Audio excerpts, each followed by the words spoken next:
So each one gets another day. You ready to do it? We're ready. Where's Mike? Something? All right. Time's on 6 o'clock. The open forum to order. The first item on the agenda today is an update from our school resource officer on situation.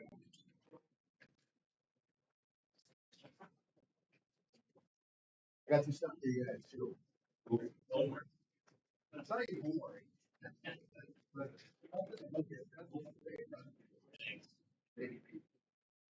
Share. Only you have to put it before, so you have to share.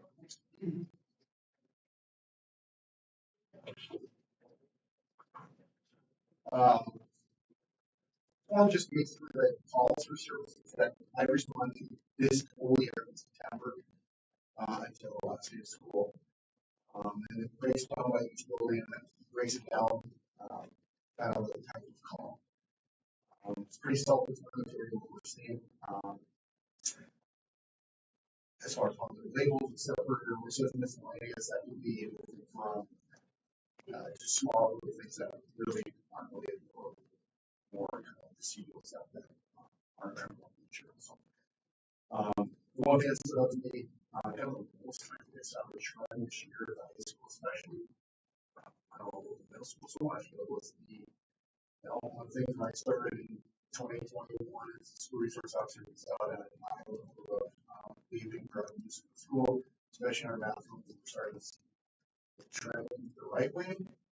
That being said, I also think there's just recently I noticed when I did possibly like ET pouches, so it's not one thing, it's another. So we're starting to see that more. I think we're going to start to see that more. So, but overall, as far as being busy in high school, middle school, and the elementaries, we still have work to do. There's still things happening. Definitely busy with the one officer in school also around. Not having that doing a lot of explaining is also not as much of a lot. Just kind of it's gone down a little bit, but still trying to get that as much as we can. So, two things that kind of happened throughout the last time we talked, I think it's December, November. We did some grant funded mapping of the school. Shouldn't take credit for this, but they don't have anything to do with it. But Cody got a grant. We did some new mapping of the school around school bus, the arena, and a couple other buildings. This thing's updated as far as we noticed there's one federal mapping that really didn't exist in the fall. We tore down, walls were put up. So we got that more up to date, better response. It's more automated, accessible to all officers and school officials to kind of see that. Upcoming for me to stay on top of things, hopefully, and log and kind of overall working as school resource officers across the state as our school people conference is coming up. Actually, next week, showtime for a couple of days to move. So we get some more knowledge of what's going on in other places of the state. So, the summer we always get tons of new people throughout the year. And during the school year, it's not really a good time to have a ton of officers come into the schools. During the school day, we get calls, there's all the shirts, shorts. That's what happened. There's 2 or 3 spot guards and they get phone calls, what's going on. So new officers, we get some tours too. Most of our employees are pretty self-explanatory until you get to high school again. So they get an idea of that. So outside of that, we'll do some updating on files just to make sure the access is there. We noticed we always call them blue boxes, so they're just like little safety boxes on each school. Supposed to have keys in them, so we'll go through that and show the keys are in the correct one already. Didn't open the front door to the school. So we'll go through all that and make sure that's on the thing we get to the high school this spring, we had a spring break really in our police department for the yearly mandatory charges for advanced tactics and use of force. The rest of the room, which is a great place. Kind of fun on the ground, and I'll say around. But you have to learn how that's nice categories to reduce injuries a little bit. And then the last thing I have is a fast moving art. I want my supervisors to try to get a class together for driving safety. And I didn't really know how it would work, so I talked to our home teacher at high school, Larson, and he thought it would be a good idea to keep his classroom for put into some driving safety. So I'm trying to figure out at least a curriculum for one day of driving safety for our kids come to us next year. So that's what all I have. You guys have any questions or concerns? Thank you. Nice report. Looking forward, I appreciate especially mapping exercise to keep all of us up to date. As you look forward, what would be something that would help you better serve our students?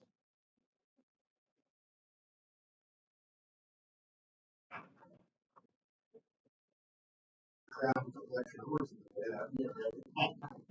hours.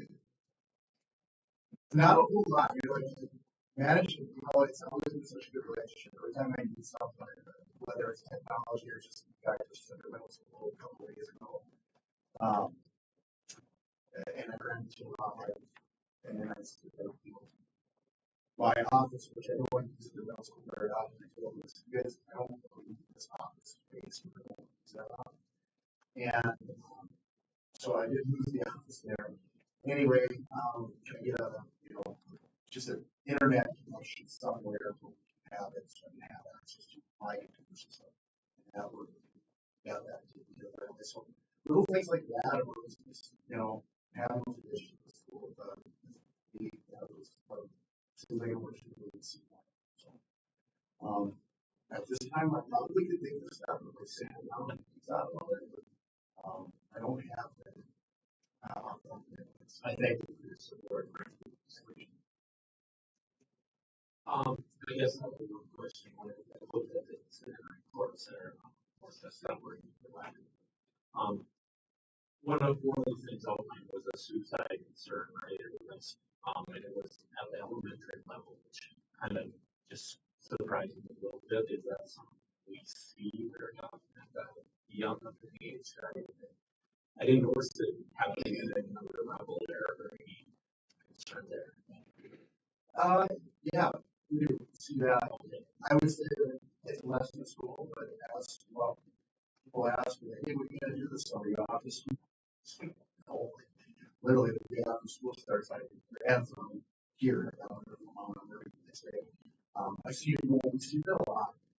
And it's other kids, like elementary kids that have these ideations. I don't know if they have needs and all that all the time, but yes, we have that.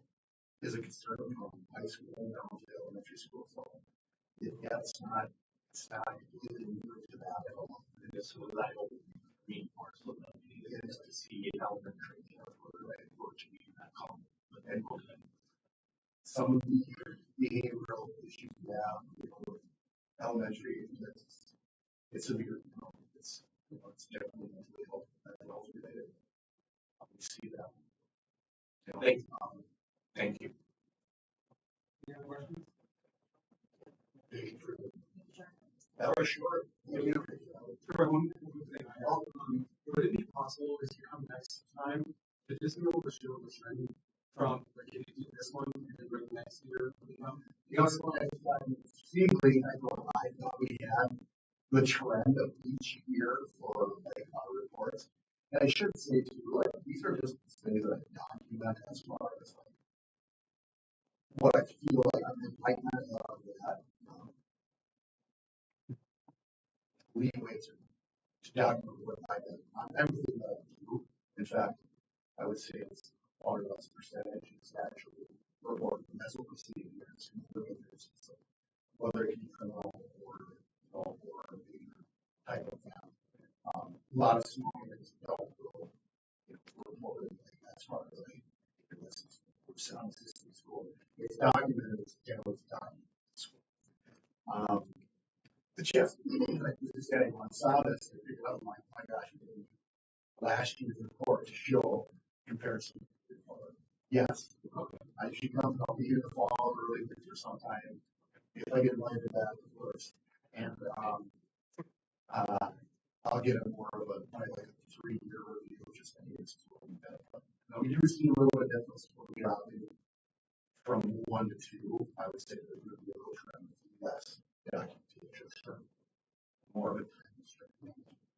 So you're asking then you think of something. So when we talk about, let's say, that judgment call, whether it goes on that or not, is it kind of a line where basically you're looking for one side resource and there is either criminal charges involved or you're taking it to another side resource to make a corrective or a evaluative type opinion or something. Yeah, a good example of that. So things that are like most stuff, like if you see the general services, generally looking into those or something. Those would all get documented. Like crashes or something that we necessarily have to go to school, but we document for insurance policies. Everything's documented for. So there's things I don't really necessarily have them off the top of my head, but things that I'm helping either one of the principals that one of the works with, but it doesn't necessarily get documented. So we take care of the school. A lot of that's just really we don't need to have that trail. A lot of that we use mental health stuff. Maybe if somebody's like it's kind of out of control, or if there's not anything there, it was need to help. Get the situation under control.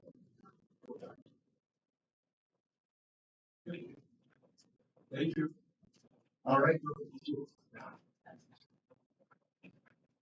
All right, the next item on the agenda is principal report from Principal Ryan Steve. I'll ask you over to you. Hey everybody, thank you for having me today. My name is Ryan Steve, Principal of Cohasset, and I just, we finished off school year this last Wednesday, and so lots to celebrate. This is a great time to be able to present because we have kind of end of the year outcomes and some data to share, and really some experiences that kind of highlighted or gave an explanation to the phenomenal year that I feel we had. On Wednesday, as students were being dismissed, they usually stand in the hallway and kind of help kids get ushered to where they're getting picked up by parents or going off to the buses. And I had a 5th grade boy come up to me and he said, "I got to talk to you just for 1 second." And he gave me a high five and he gave me a hug and he said, "I just want you to know that this is the best school year I've ever had." And I was blown away. That was really, really cool that this kid turned into a middle schooler, comes up and he's wanting to share what his experiences were like. And that's what I hope all of our kids felt like as they left their school. I know that we have a staff that is striving for excellence every day. They work hard, they're committed, and they love their kids, love the students that are in our school. And my hope is that they feel that. Our enrollment at the end of the year, we had about 302 students. Approximately 27% of those were receiving Tier 2 reading interventions, either from ADSIS or AmeriCorps. Of the 302 students, about 14% were in special education services, and that's not including our speech and language impaired. Really, I'm very encouraged by what we were able to see across our school by the end of the year. In several key areas, our data was as strong as it's been in the last 5 to 6 years. Our data really is showing that our Tier 1 literacy instruction is strong. Our students are receiving really high quality interventions, and there is growth happening. And I'm really proud of you. We set off with some goals at the beginning of the school year. I know I've shared with you a few of those, and you probably have heard those goals over and over again, whether it's from me or some of our other elementary principals. But Really, our goal that we were focusing on was executing high fidelity implementation of wit and wisdom across all of our classrooms and of UFly across our K-3 classrooms. And the student outcomes, academic outcomes, really show that that implementation was strong, and we've seen a lot of good things. So I'm going to share a few highlights. These are a few highlights that came as I was putting together some data and presenting the state of the building to our staff to kind of some things to celebrate. Right now, if we took our kindergartners and we started first grade today, we have 0 of those students that are considered high risk in reading. So that is unbelievable. We had in first grade our early reading outcomes. They were the second highest proficiency outcomes in the last 6 years. And that was only behind one other that was 1 percentage point ahead of where we ended up this year. So we're super proud there. In our third grade, we made a little pivot throughout the school year because we were noticing that we had students that really were kind of past the fly kind of things that we were working on, and we decided we want to start working on fluency, reading fluency. Our third grade teachers dug in the second half of the year with fluency. We ended up second highest proficiency outcome in fluency in the last 5 years. So again, a ton of growth. In third through fifth grade this spring, all collectively, about 66% of our students were projected to score at or above the state benchmark. That's up from 60% where we were last year at this time. That's a 10% improvement from this fall. Here's something that's pretty crazy. Notably, our fourth grade proficiency outcomes. This is through STAR reading, by the way. This is kind of our universal screening that we do at the end of the year. MCA data will come out obviously later on, late summer, early fall. But our fourth grade proficiency outcomes landed at 80%, with 88.2% of our students making typical or better growth, and that's quite a bit. This is part nearly half of all of our third through fifth grade students showed high growth this year in reading, and Renaissance suggests that most schools have about 34% of students in the high growth category. So we're certainly outpacing that average high growth category of about 50% compared to the norm 34%. So pretty cool. So a few math outcomes that really stood out this year. We had in our second grade math, it's considered A math, it's through FastBridge is where we do our universal screening. Only 2% of those students, our second graders going into third, are considered high risk in math right now. Third through fifth, same thing. About 71.4% of our students school-wide showed typical or better math growth from fall to spring, and that's up from 68% the prior year. And again, our fourth grade knocked it out of the park this year. They showed the highest percentage of students making typical or better growth at 88.2%. So what I think we talked about as a staff is really cool is you look at the proficiency numbers, and that's something that we take really seriously, and we want those to be strong. But then we also want to look at growth. So having students that are making high growth, they may not be at the proficiency mark yet, but if they're making high growth, it means they're on their way to getting there. And some of the students in our school that had the highest growth didn't show up on the proficiency numbers.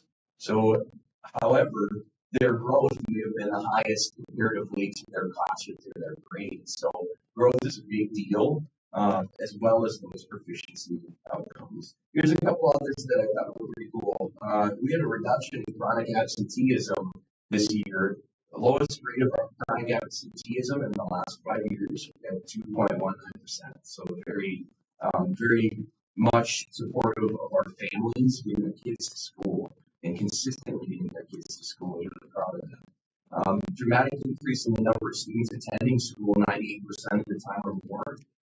Last year, we had 38 students attending school 98% of the time or more. This year, we were at 111.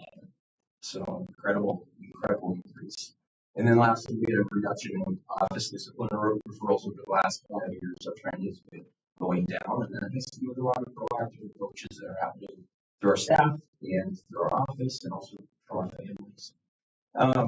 It's kind of finally, we had some really fun things happening at the end of the year. Our spring concert is always a hit. It is an outdoor show that Mr. Alto puts on, and the families showed up in abundance. We had our kids kind of lined up kind of by the gym, and we close off the parking lot. And everybody brings their lawn chairs in, and it feels like we're at some, outdoor music fest. And it is just fun. And I saw more head nods and fist pounds in the air during the songs than I think I have ever seen during an elementary music concert before. When you've got an audience all singing Sweet Caroline, then you know you're having a good time. We also had our spring fun day. That was the last day of the school year. It's always a fun way to end with bouncy houses and some activities and kids having a great time. We also had our PBIS end of the year celebration where we gave out some awards, including our Golden Ticket Award winners. It's kind of our exemplary character students of the quarter. We gave out some costume awards, and I got a pie in the face. So that was a lot of fun too. We did a little fundraiser, and the pie tasted great, but it smelled bad afterwards. So that's all I've got for you today. Any questions? When you mentioned absenteeism, right? What could you give me a feel for what that kind of definition would be? Yeah, that's one of those areas that we've really kind of thought about and focused on over the last few years, and it's really those kids, and there's certain numbers that you follow per semester. I think it's like 10 or something. If you're gone over the course of school, you miss that many days over the course of a semester, you become chronically absent. And really what that is, there's that number is really tied to where we start seeing a reduction in outcomes if the students are missing school that much. And so, yeah, so our goal really is to get them to school as much consistently as possible. Yeah, definitely. So it's around 10 days in a quarter or something. In a semester. So I'm curious, thank you. Yeah. Brian, what a tremendous report. I hope you will share our appreciation with your staff, the incredible job they have done in this school. You have a very high bar to begin with, and congratulations and our appreciation. Yeah, thank you. I'm very proud of the staff. Sometimes I would say they're very humble. They just they work really hard, and they're not worried about having some of that data display. They just want to do a good job, and they have a belief in kids, and they believe all kids can learn. And it's showing up. So I'm really proud. Notice. Any other questions? Thank you, Ryan. Next time is Jimmy is going to sign up to speak for No, I'm going to say that. We'll stand with them until 6:30.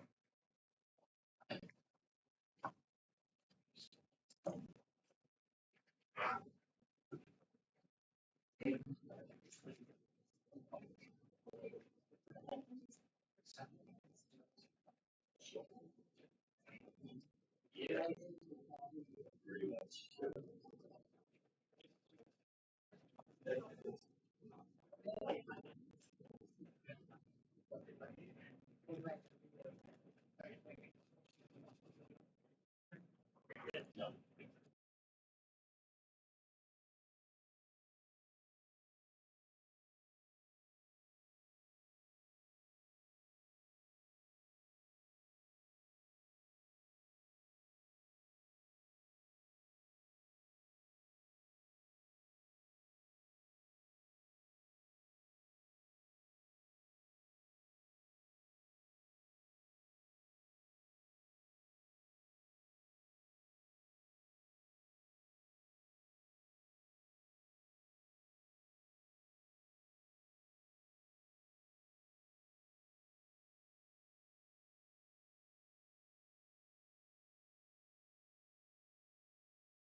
We're ready. The time is 6:00. Call the meeting to order. Accept the pledge. I pledge allegiance to the flag of the United States of America, and to the republic for which it stands, one nation, under God, indivisible, with liberty and justice for all.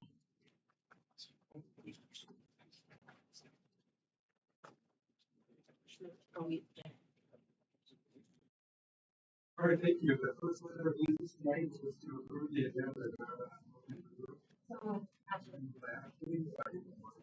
Second by Mark. Any discussion? Seeing none, all those in favor? Aye. Aye. Opposed? The agenda is approved. The next item is to approve the K-12 math curriculum adoption and purchase. Carol and Kristen.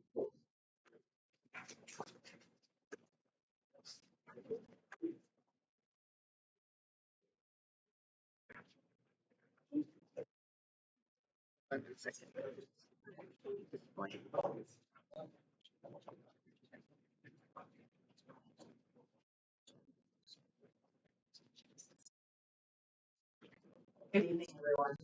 Thank you for being here. My name is Carol Kopp. I am the district literacy lead, and it was my pleasure over the last 12 months to be able to lead our K-12 math committee through the work to where we get to tonight to come to you with a recommendation for an adoption. I would also like to introduce Christy Bachman, who hopefully after board approval tonight will be our district math lead, and Katie Funchel, who is a community member and also a high school teacher. So to kick us off, I do want to say this. For the first time ever in any of our memories, Grand Rapids is adopting a curriculum from kindergarten to 12th grade. And so for the first time that we know, there may be someone out there that can tell us differently, but we're really excited about that. So we have a presentation for you. Interrupt at any time with questions. We'll go from there.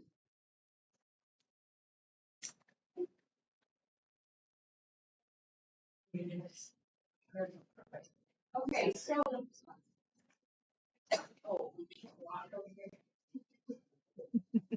Okay, so we formed it was open up to staff, pretty much the representatives there that we have there that were offered, and we formed this K-12 math committee, and with that K-12 math committee, then we.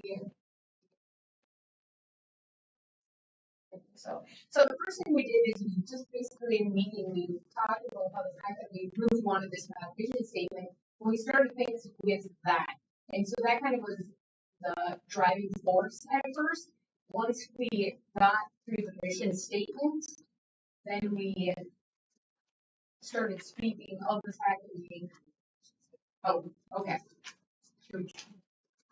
So the mission statement, Grand Rapids Area Schools Mathematics will develop confident, capable, and collaborative students who embrace rigorous mathematical thinking as a lifelong tool for independent problem solving, responsible decision making, and positive impact in the real world. Our committee, awesome. Okay, so with this committee, we started work back in May, last spring, that we kind of kicked it off, and we met all of those dates. We really did our work throughout the year, looking at things to different curriculums. We kind of I put like a little thing what we did in each one of those meetings. And with that, then, so the reason why we got to the point of where we began this process, go to that, beginning the process. Hi, we began this process as a teacher at the high school. I know what we were lacking. I've been teaching back here in Grand Rapids for the past 16 of my 22 years, and we were given a new curriculum, big ideas, I don't know, probably about 10 years ago, and it's sat widely unused because we were not given any training on it. Getting into the online components, it was just a lot of things we felt like we didn't know how to use as well as we should. So with this new process, we have some plans in place for implementation and training. But our existing materials also are updated. We got new Minnesota State math standards, and with those comes new mathematical practices and expectations. So we just felt like it was time to start looking for something new that would meet the needs of our students today. We wanted a curriculum with stronger supports and this conceptual understanding. One big push is the why before the how, and getting kids to be more communicative problem solvers. So this is some of those key findings. Students learn more deeply with conceptual understanding for procedural fluency. Yes, they still need to know their math facts, but having something to move that in and the connections. Math discourse increases achievement, and a little bit here we'll talk about some building thinking classrooms work that we've been doing. Problem-based learning to develop transferable skills and applying math in meaningful situations or cross-curricular dimensions. So thinking of math as more of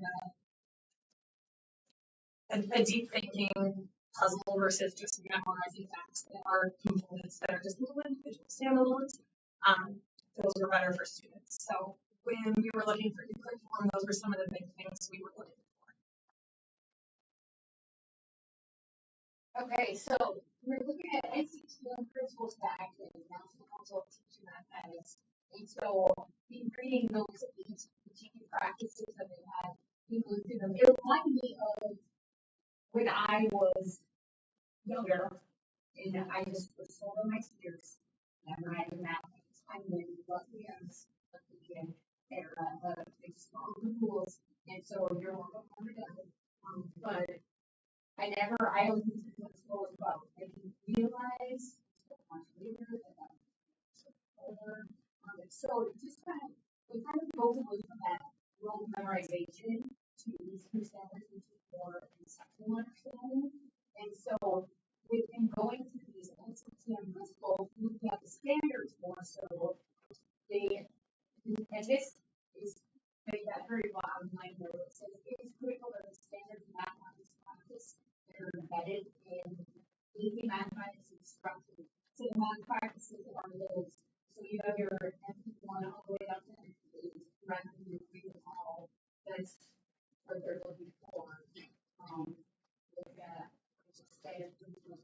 And so that was one of the big things that we were looking for as well.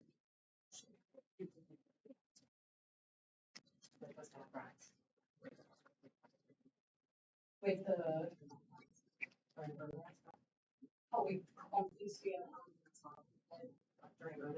absolutely, sure. Okay, so like also we had PLCs throughout the years where the math committee we had to educate our teachers in the building on the math practices, so we designated a math practice and we just had to explain what the math practice was and how it was kind of tied into how it was going to be embedded in the curriculum or with how it was coming with standards. So that was throughout the whole year of the year there. And then with that, okay. So then knowing that with the practices, then we as a committee, we actually formed a rubric that you can see on the right hand side of all of these things. And actually, I can do it as a handout that comes back. Because of those practices, we knew of what we would be looking for in a curriculum. We want to make sure that the standards were in there that would help us to educating our children. And so we then as a committee, you can see on the right hand side that we developed a rubric for all of those items that we were looking for. So as these vendors came in with different curriculums, we're able to go through those rubrics and actually look to see how they can best fit with the items that we were looking for.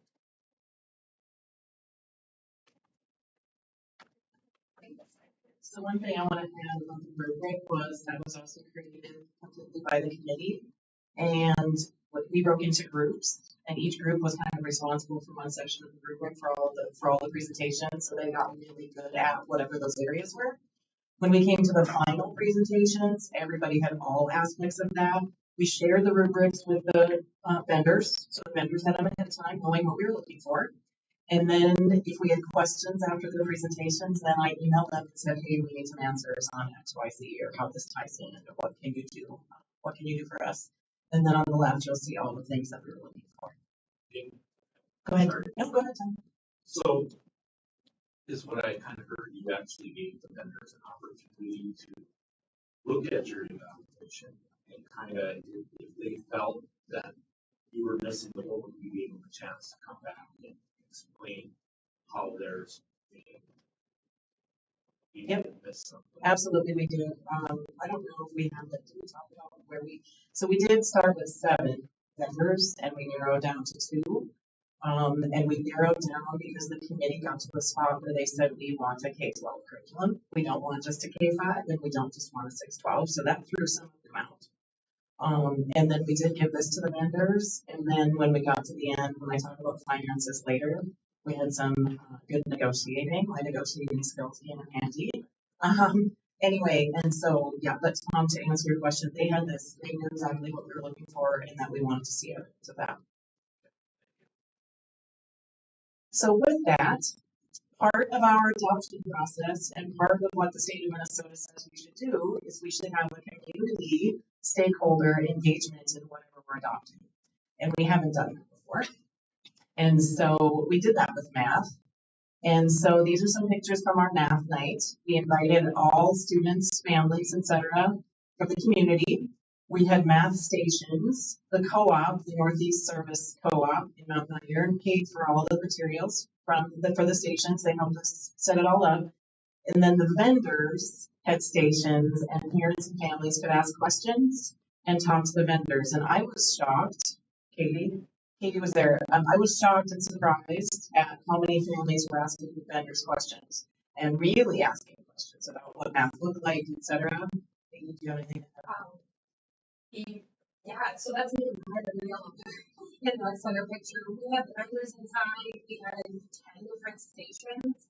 So outside you could see on the far right kids kind of following these based on, go to the same color, go to the same shape.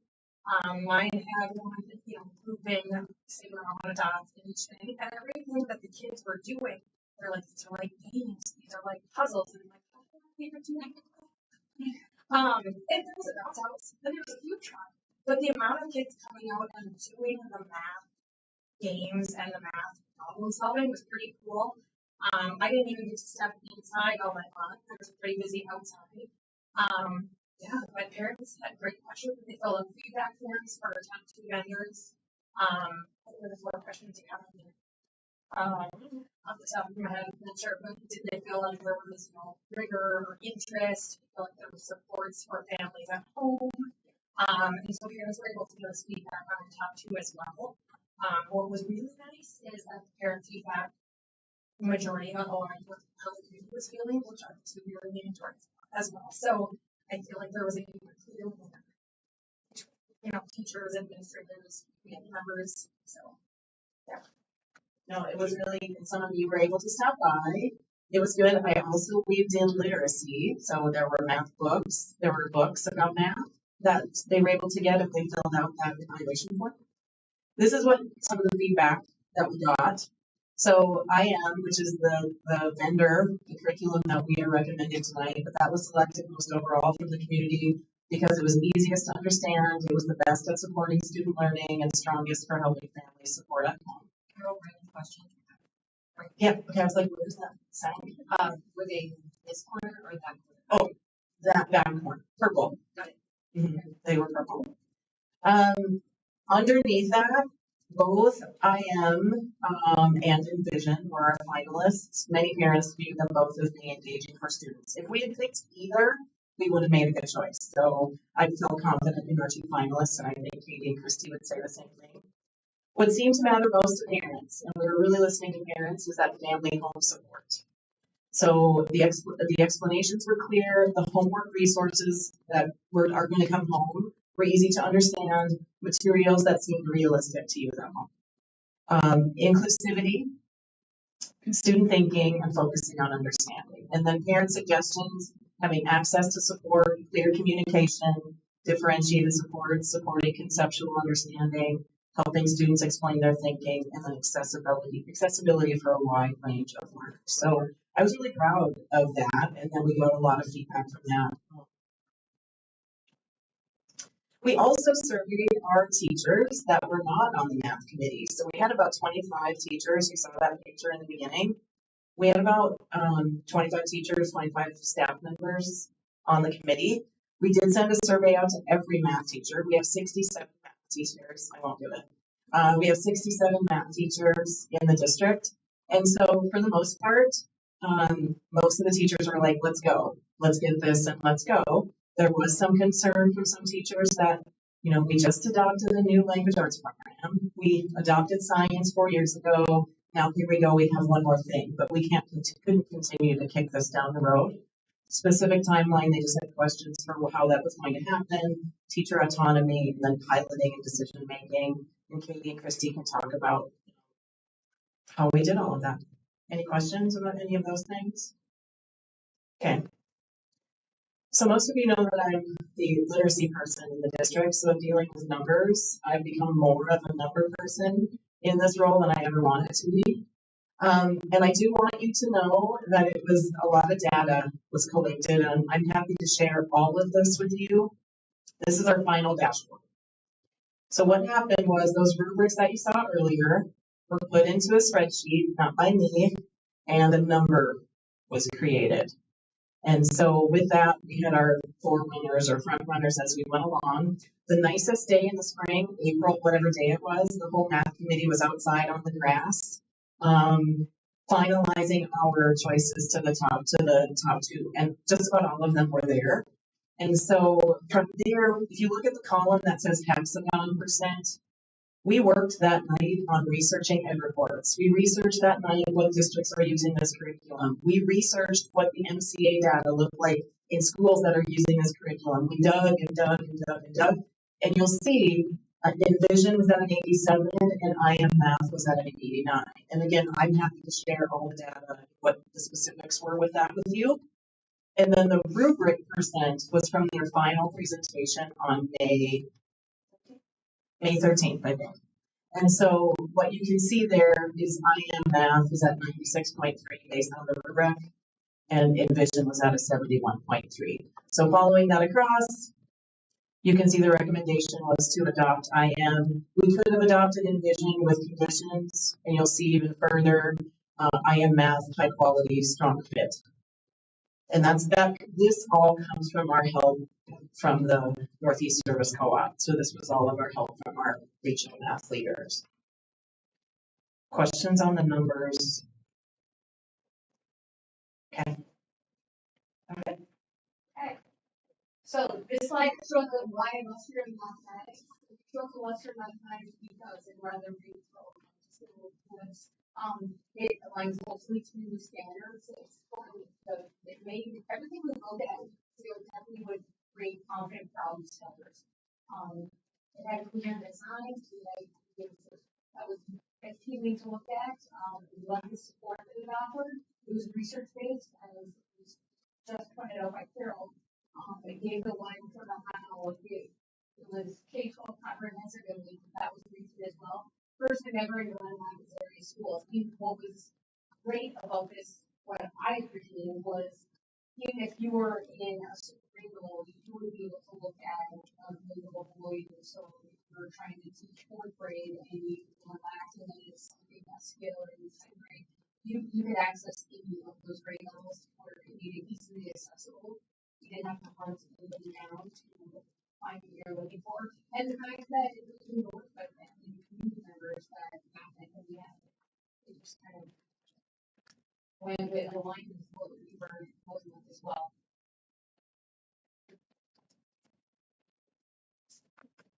I put this up here. We're going to teach you guys doing a little critical thinking. You're going to be asked to explain. You have to participate. Your job is to pick one number up there plus why it doesn't fall. A few seconds to think.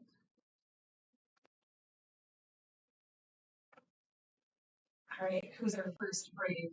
43. Why? Well, 9 could be 3 squared, 16 could be 4 squared, 25 could be 5 squared. All right, who's got a different answer or a different reason why they chose 43? I chose 9 because it's not. Single digit. Yep. Gotcha. Anyone else? I was for 3 as well.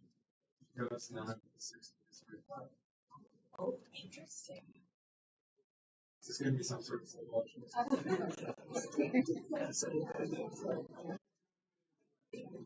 And think that you actually, like, you would say you chose 9 because that was single digit. I would have said 9 because the other 3, you would add the digits together, they all be 7. So, I mean, different reasons, but I think the exact same. Mr. Rossi, what would you answer your wanted to share?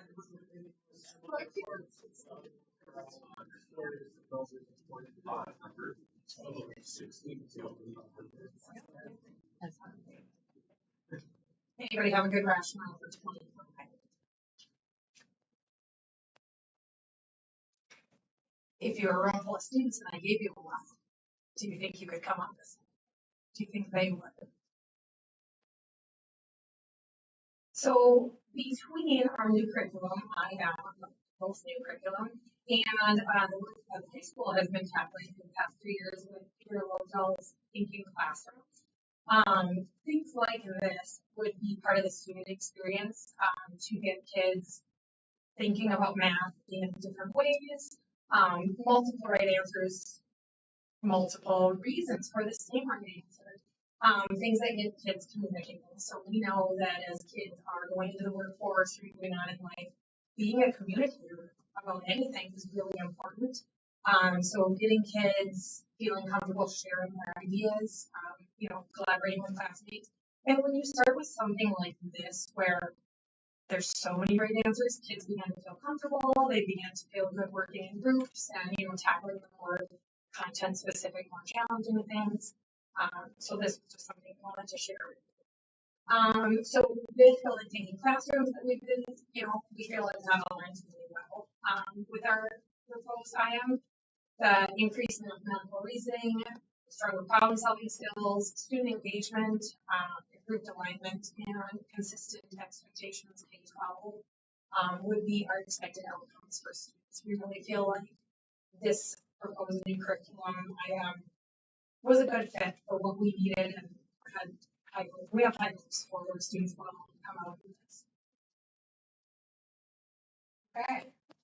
So as Katie gives you kind of like a little bit of a student experience, this is kind of like looking in the past few days, I've been really looking ever since we got the ability to look at the curriculum I've been looking into more so besides just the last year or the last 12 months of it.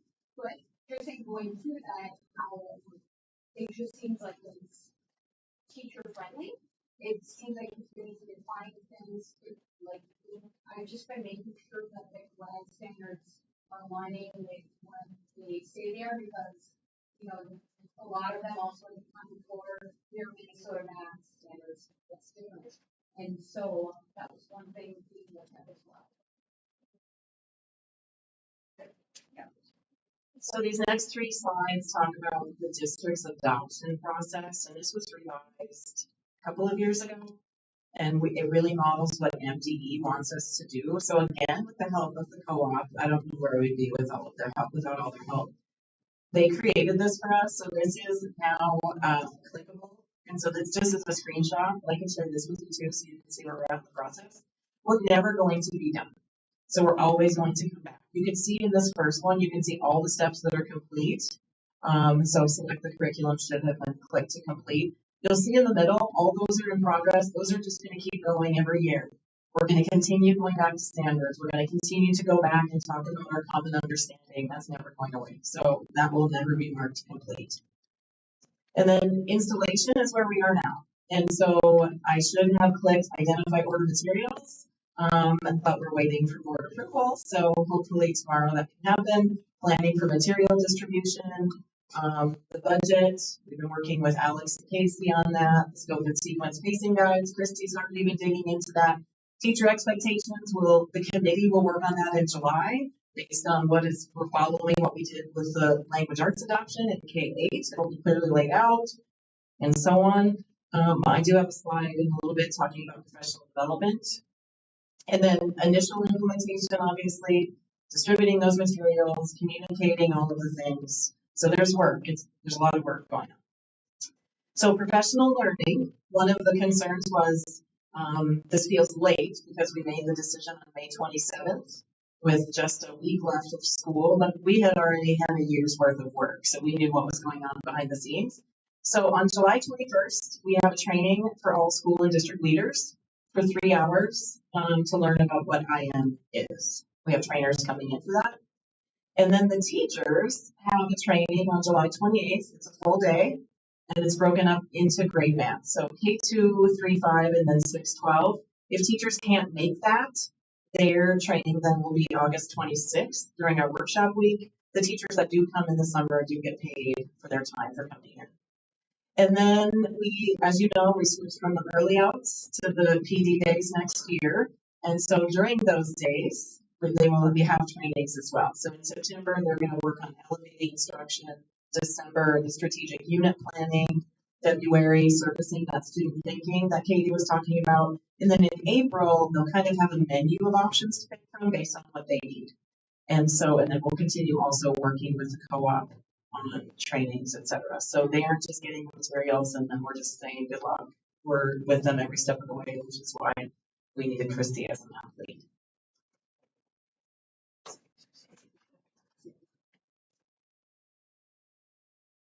All right. I really wanted to include this slide to talk about as a high school teacher. I feel like especially that first bullet point is important on my end. When you get kids in 11th grade classroom who have had, all these different elementary and middle school teachers, there is different lingo, there's different tricks that they learn. There is a whole difference in experiences they've had, content they've spent a lot of time on, little time on. So one thing that we're hoping to see what success would look like down the road would be that every student gets a coherent K-12 math program, that there's this nice consistency and cohesiveness through the district. Regardless of which path they take up to us at the high school, they're all coming in with a consistent set of skills. Also that every teacher has access to common resources and assessments. With our current, some are using it a little, some are using it not at all. We've been doing a lot of hodgepodge, making things. We have shared Google Drive, but if you're teaching advanced 8th graders the intermediate algebra, that's a different experience than us sharing at the high school or fairly paid for. So we want to make sure that we all have access to the same thing. It's a huge question. Yeah. You said did register. Yeah. You just talked about teaching the advanced students in the 8th grade, and then as opposed to teaching the students at high school. With this particular curriculum, I know the answer to this, but I'm just asking for clarification for others. But with this particular curriculum, when you have that opportunity with students who, let's say, aren't in the 8th grade, because those advanced classes don't necessarily start for students until about the 8th grade, I guess, is when we can actually call it advancement, give or take. But when they're in the elementary level and we're spotting kids that are in gate, perhaps, or even not in gate, but they qualify in math that they can move forward a little bit more than their peers in the classrooms, this particular curriculum allows them to do that. Is that correct? Like it allows the teacher to tweak what they're doing in order for those particular students to continue moving forward? Yes, for sure. And we're going to get to in a financial piece some editable aspects. Like high school did not order more books, which saved us a ton of money. But there's a lot of things that are editable, customizable. So rather than having a pre-printed workbook at the high school, we opted to download the Word version of everything. So we can kind of tailor those based on student needs if we need to add in or take out certain things. I know. Okay. And Carol's going to talk a little bit more about the differentiation piece. And it goes the opposite direction as well. Yeah. Students that need the extra support in that same classroom. Yep, for sure. Yeah, and I mean, really, the piece I was speaking to is more about common force expectation and a differentiating piece. But yes, and Christine can get that a little bit. Math discourse, as you guys just experienced for yourself, as Christy walks through the room, building to building in the district, that kids are getting a engaging, active math experience.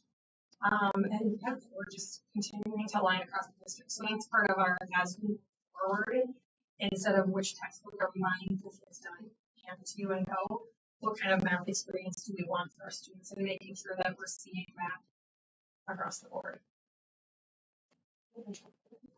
So before I jump to the next slide, I want to talk about tier 2 and tier 3, like with this program.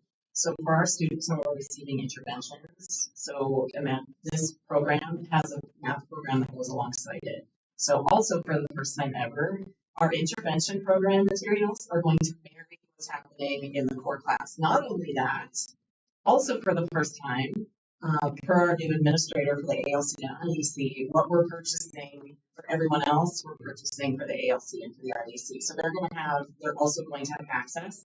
And what that Imagine Math has is like custom pathways. So if I were teaching in the ALC and I were teaching math, I would give my students the assessment right away.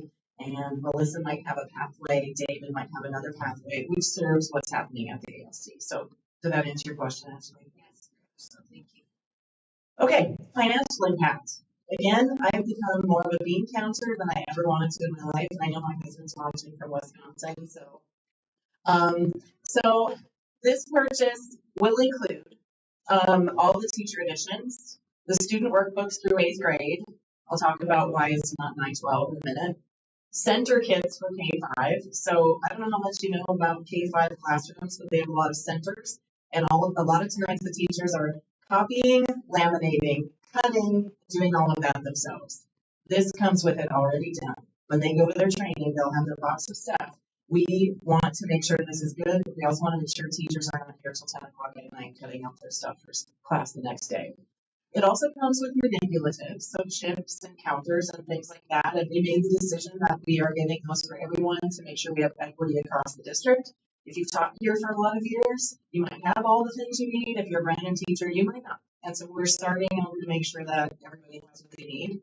They have digital teacher access, and I was told that we have that now. I'm working behind the scenes to get that done. Digital student access in 6-12, because we don't have one-to-one in K-5.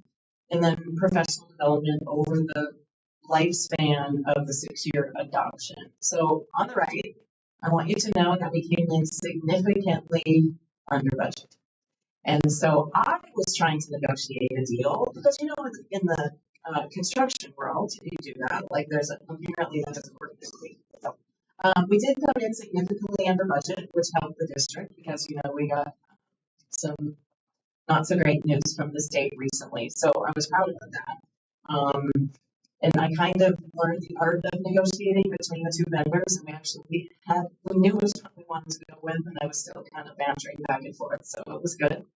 The committee was mindful of our finances. The committee knows and wanted to be really mindful of the finances. So our high school folks, thank you, Katie, and everyone else, they said, we're not going to use those workbooks. Do not order. The workbooks would have been for the lifetime of the adoption about $100,000. So they said we'd rather print what we need as we need it rather than having those workbooks just sit there. So I was really proud of that.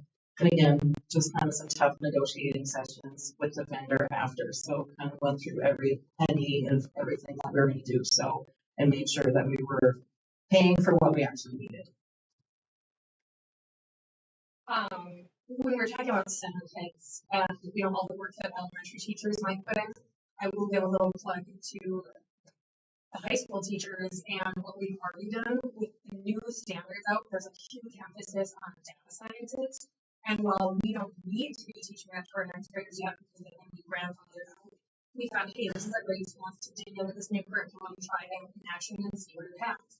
If you have ever tried to insert tables and graphs and all sorts of things that go over a duck, and a tab one thing over, and the whole thing goes whoosh. I have spent hours and hours and hours of my in the evenings creating things like a simple matching. Here's a table, here's an equation, here's a graph. And with our new data unit, it was there. It existed. I was like, sweet, I would have spent God knows how long making this, and all I had to do was hit print. And I had great things that not only could the kids do a matching and an interactive activity, I could pull it back out into your so leader, and then they could start putting it into their calculators and calculating the next steps of things. So, I mean, from experience, I've already used it in the classroom, and it was fantastic. And saved so much time already. So. Okay, so the emerging themes regarding the overall process because the value of the form of collaboration is to have the time to be able to meet with, I mean, you think there's something that you don't do there. It was easy and we were like teacher was so much of the trust.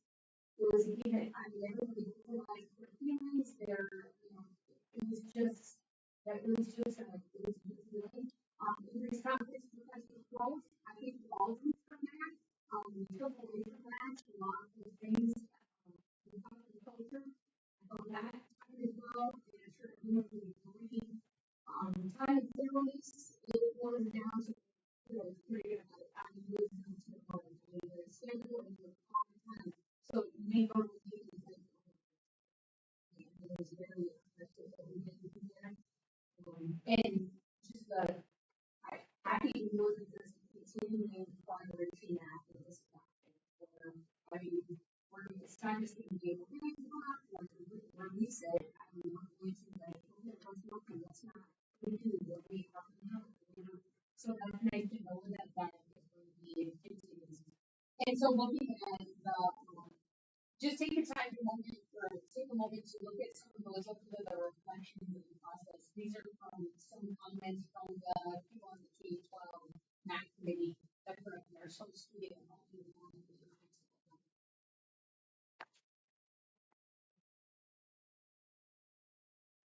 My favorite is the bottom right.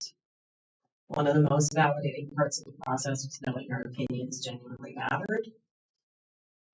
And so that was really important. Any of you, does anything resonate with you? Top right.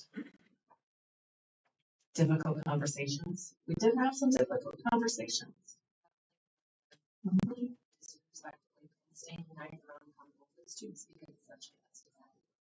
That's why we're here. Yep. I can't say enough about this committee. When I first got this position and knew I had to lead the math adoption, I'm not going to, Katie. Anyway, I was a little nervous, but I'm very proud of the team, and the team has done everything that the district has asked of it. So I'm very proud. So with that being said, we are asking tonight for approval to purchase this curriculum, and it will go into place fall of 26. I also want to say, if any of you want to come to the trainings in July, when the teachers are there, if you want to come so that you can be hearing and seeing too, if you get in case you get phone calls, then you have to see them. Questions? I just wanted to thank not just you three up here, but the entire committee for putting in the effort to choose this curriculum for our students in the community. You put in a lot of effort and time, and not just time that you are allotted in the birthday, but your personal time as well. This was an entire year's process of that. You didn't have to, you chose to, and that is a really big deal.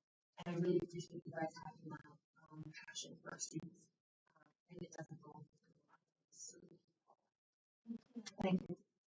Before we move on, questions or comments, can I get a motion to approve the plan for discussion? Let's second by Ashley, move discussion. I did have a couple of questions. Didn't want to go. Sorry. No, it's okay. So when we looked, there was discussion on math again, right?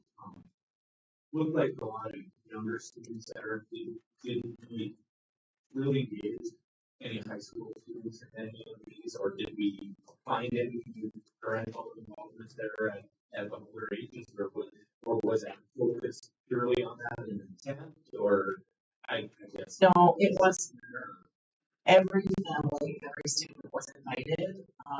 And unfortunately, what happens as you get through is that parents and families are usually more engaged. We did have a few middle school, we did a couple high school, And so our goal, and the committee did ask if we were going to continue to do that again, and that would be our goal, is just to continue that and continue that momentum. So one of the highest items that I saw, and this came up a number of times in probably different contexts, right? But support, right? I saw parents talking about it. I saw teachers talking about it. And I'm struggling a little bit with what that means, right? I mean, did you get from parents? Did you get a feeling for what they feel support is? I think from some, and I'll let Christy and Katie talk about the teacher support, but as far as from families, it was, how do I help my child with this when they get home because I don't know how to do that? I think the one was next to the item because yes, I mean, I work like they, with everything that they have QR codes that they scan, so they actually have like what we're doing right now, how we're being taught right now, And that's like on the assignment, like Jason, it's like help me explain this. And there's also videos too, that just like little videos how they're explaining how to do the things that are happening in school. Okay. And then when we talk about parental support there, when we talk about teacher support, is that kind of stay the same way? There are reference materials that allow you to get online. I know that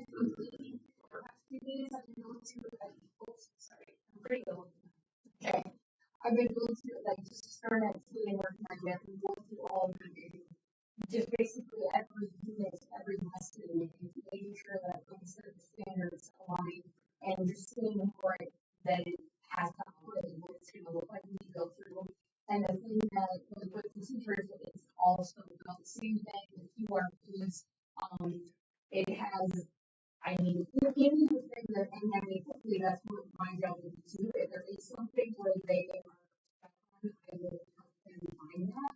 But I do also think that this curriculum did a great job in offering that support, not only in being at the digital form, but also on paper. And is that built into their default contract? My sense of those things that it's just kind of built right into the contract.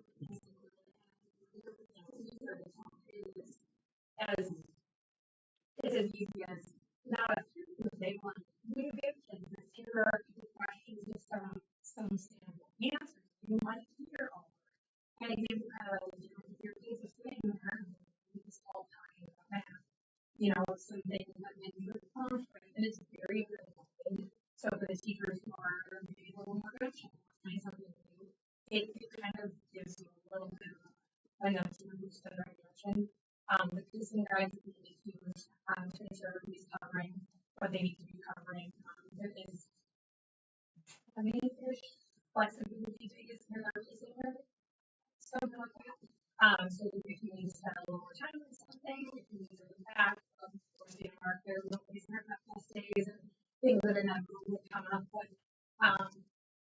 so I just want to say with that is our rules or teachers make that time in July or as soon as they do that, they're just ready to be in the classroom. So that we can start with things there. There's any questions and we need to support each step of this season. And I just in looking at it also, I just put my hands out okay, what is fun and there's something. You can quickly go in and let's say it's somehow said, oh, okay, we don't have laptop today, or we don't have I really need to find how you print out the teacher notes with that lesson. So if we work on it, if we print out, we would have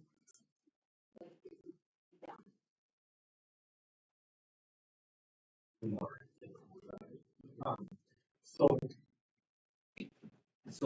as I understand it, you kept it pretty broad, you kept it broad today till about April, and then you narrowed it from So we started, so the work started last May. We put the committee together, that was all laid out on that slide, and all the work until January was digging into the standards, reading, building, thinking classrooms, creating the map vision for the district, talking about what we want, creating the rubric, all of that took time. And what we've done in the past is we get a committee together, we throw the curriculum on the tables, and we say, hey, let's pick something. Well, that's not the best way to do that. And we did have teachers in the district who were like, well, why aren't we taking a curriculum right away? Well, because we have to do all that background, that the legwork first. And I think the committee also would agree that in the beginning it was like, why are we doing this? And then they realized, so starting in January, into January, we started bringing vendors in, and they gave 1 hour presentations. We had January, February, March. And then in April we narrowed. That's when we narrowed down to the 2 when we were sitting outside, but it was nice. And then in May, the 2 vendors came back for a 3-hour presentation, and they did a model lesson for the teachers. They walked them through how to get to the resources. So we did all of that. And then 2 weeks after that, so we got back together and we looked at the data. And then it was every person on the committee but one wanted IM. We didn't take a vote, we went with the data, but that's what they thought.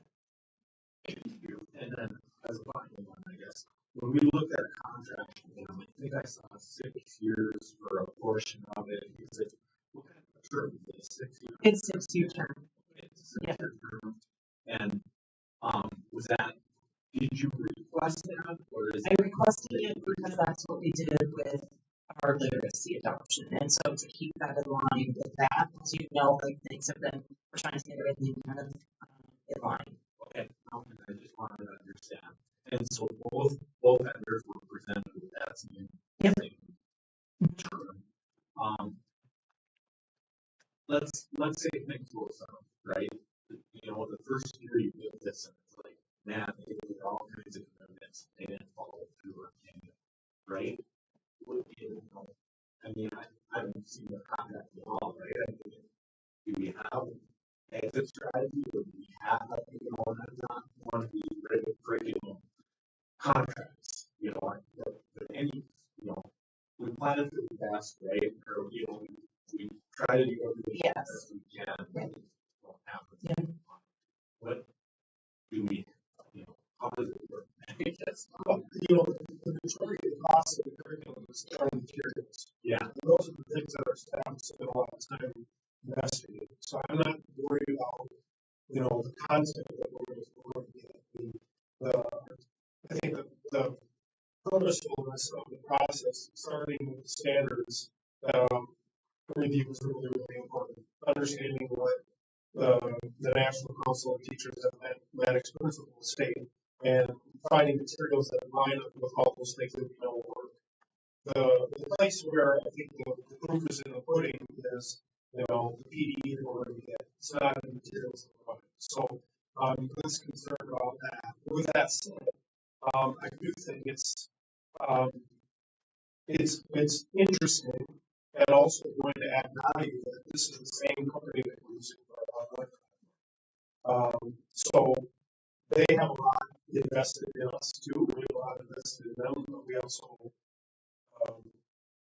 are a significant customer of theirs now. And I think this isn't a curriculum that there are a lot of districts making decisions, and they want proof that their materials work too. So I feel really good about the relationship we've had with them so far, and I'm not concerned about the materials because that's where we've spent the most time. Our team of teachers that are using now, the class. I will say, Tom, I just want to say to you, Tom, any research that's out there on curriculum, where curriculum falls, is when it gets here in our hands. And so what we're doing with it. And so the fact that we have professional development plan, we have an athlete that's going to be in place, we'll have coaching, we'll have walkthroughs, we're going to have all of those things to help support teachers. I think it's important. When we look at a contract like this, and we're committed, how does the payments go? Is it stretched over? Don't have any over structure of a contract. we have we're going to be taking delivery of all of the materials right now. This isn't like a subscription. Yeah. For the most part, we're taking delivery of all the materials. We have to build into our budget to pay for all of what we're obligated for up front. And that's for the duration of the 6-year adoption. The only thing we're not paying for the whole 6 years is all the professional development. We're kind of right now, we're just paying for this next school year, kind of see how it goes from there. And then the trainings would come out of staff development. And that would be our in-house cost for that. Correct. I mean, we're getting support from them on some, right? That's already built. That's right. Yep. Yeah. The only thing we would have ongoing is if we would have consumables and a curriculum, like we have some consumables in our literacy curriculum we buy every year. But those are minor compared to the upfront cost. And this is part of our, we developed our long-term budget planning where we would have sort of on years for big curriculum purchases, alternating with on years for technology purchases. So we never have big tech purchases and big curriculum purchases happening the same fiscal year. So that cycles with all the schools currently both. Yeah, like I said, one of my biggest concerns comes into sport. Sport was a big concern forever, right? Obviously, anytime you're bringing on a new curriculum, you need the teachers need sport, and it was clear from the parent feedback that sport was something that they valued very highly, right? And it's easy to say we do this. I personal experience, right? I use QR codes and you go and you get it and go and get the learn 3 or 6 times. You can feel the part. Yeah, I've seen places. Yeah, I think better than right. I think the other thing to your point, and I think if we circle back to again, we're trying to take the best that we learned from our literacy implementation, which I think has probably been, one of the most successful implementations here in a long time. Not perfect by any means, and this one won't be perfect either. But I think one of the things that we did right was have someone available to support the teachers, and sometimes that meant this QR code isn't working, or sometimes that meant I need 30 copies of this. That's what teachers were meant in that moment. And I think what you are considering is 7, CI, adding some applicable integration specialists. That's a huge part of that support. Talk about staff. Is having someone on staff whose job exclusively it is to make sure that teachers have what they need every day. Are there to support the implementation. But I think Daryl's right that getting to here is a big step. All the many teachers with the next piece of it is equally or greater step. So I think that was individual onboarders that are really helpful with. And as I had something on that side, we could be thinking through the hybrid time to our homes. Once that there's that one vendor where I want to get the solution to software and some of the things that we comment and so that's just one of those things where it's like was someone more. I really I've seen so many offerings out there. Yeah. Okay. You mentioned that you research districts who also is there anybody not off the top of my head, but I'll go back to my notes, Melissa. I don't think so. We did look at, I think you guys might not be with that, but I'll find out for you. A lot of schools in the Twin Cities area, bigger school districts, etc. They've been up here for others. We interestingly or not, the schools work with home. Yes, the Northern Lights Community School. They're small. And they were looking at curriculum. So they came on May 13th to hear the presentations, and they're actually going to go with IN. We're going to allow them to just jump into our trainings with us, just because they're a smaller district. And I don't know what you know about curriculum companies, but if you're a tiny district, they don't pay you all the attention that they need to. So they're going to jump on with us. We're going to do and have them work together with their teachers. And then did I hear it right that there is actually a portal for parents if there's not beyond the QR code like that? So if you're planning to make it family, if there's like a family month. How that's going to roll out or look just yet, or don't know. I know we're working on communication pieces with the district too. But that will be rolled out to families as well. It has to be better than I used to use here, like the latest bound websites.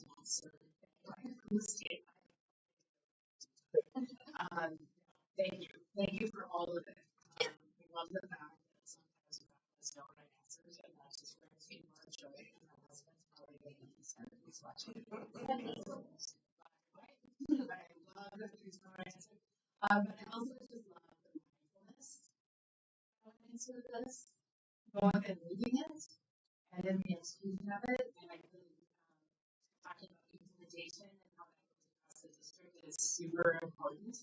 When I first got here, I made an assumption that everybody would have the same curriculum, was teaching the same stuff. From you folks, is that even the world on new curriculums and staff refuse to use it and they would just use their own stuff. We got away from that, and I'm hoping that more kids in district 18 have a similar experience. Yeah, that's in high school, oh my God, like it was similar. And many times they have to tell the committee, just trust the process, make it happen. So hear that. No. Other questions? Mr. Markey? Sure. Thank you for your presentation. I found myself with two wonders. One wonder was that you have so many STEM students and students who need additional help. And here, like you say, attention to be given to tier 2 and tier 3.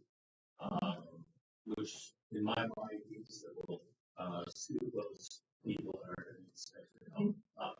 The other wonder that I have is, we're all starting at the same place right now, but a year from now, or 2 years from now, we have new teachers coming in from who knows where, who knows what background right now. How do we? Yeah, I'm glad you asked that question. So I do that right now with literacy. So we have the teachers that come in, we have trainings that they have to do, and so there's a plan. I work with them on a plan on getting them trained. We have a lot of teachers that bring someone in, otherwise there's virtual trainings, but all the trainings that the teachers will go through for this next school year, teachers we hire next year would have the same thing. Okay, thank you. Mr. Chair, my kids, a few comments. One, I know they mentioned it, you saw the size of the group of people that was involved. And I think that says a lot, both in terms of the quantity of people that were a part of this. I think that matters. And I think the commitment to, I don't know how many times, I think at some point I walked by still everybody's meetings and to see this group of people just getting after and how serious it is with this. And, literally the one day, it was the nicest day of the year, all year working. It was super impressive to me. So I'm grateful for that. The second thing is I came in here in one of the meetings and said, look, I don't know if this is realistic to get done for this fall, and because this is a lot. And nobody's making an excuse to have this meeting this fall. And so you just know that that's an option. And so there wasn't like a pressure from me or anybody else to have this happen this next fall. That was a decision the committee came to after looking at what the alternatives were. So as far as timing goes, again, tough decision. There are consequences to waiting, there's consequences to choosing. And, they weighed those. And so super impressed by that. One of the things too that we've really leaned into hard with literacy is this tension between autonomy and variability. And one of the things that I told the board that interviewed me was that I was going to try to work on variability in our school district, so that kids' experiences from school to school or classroom to classroom consistent.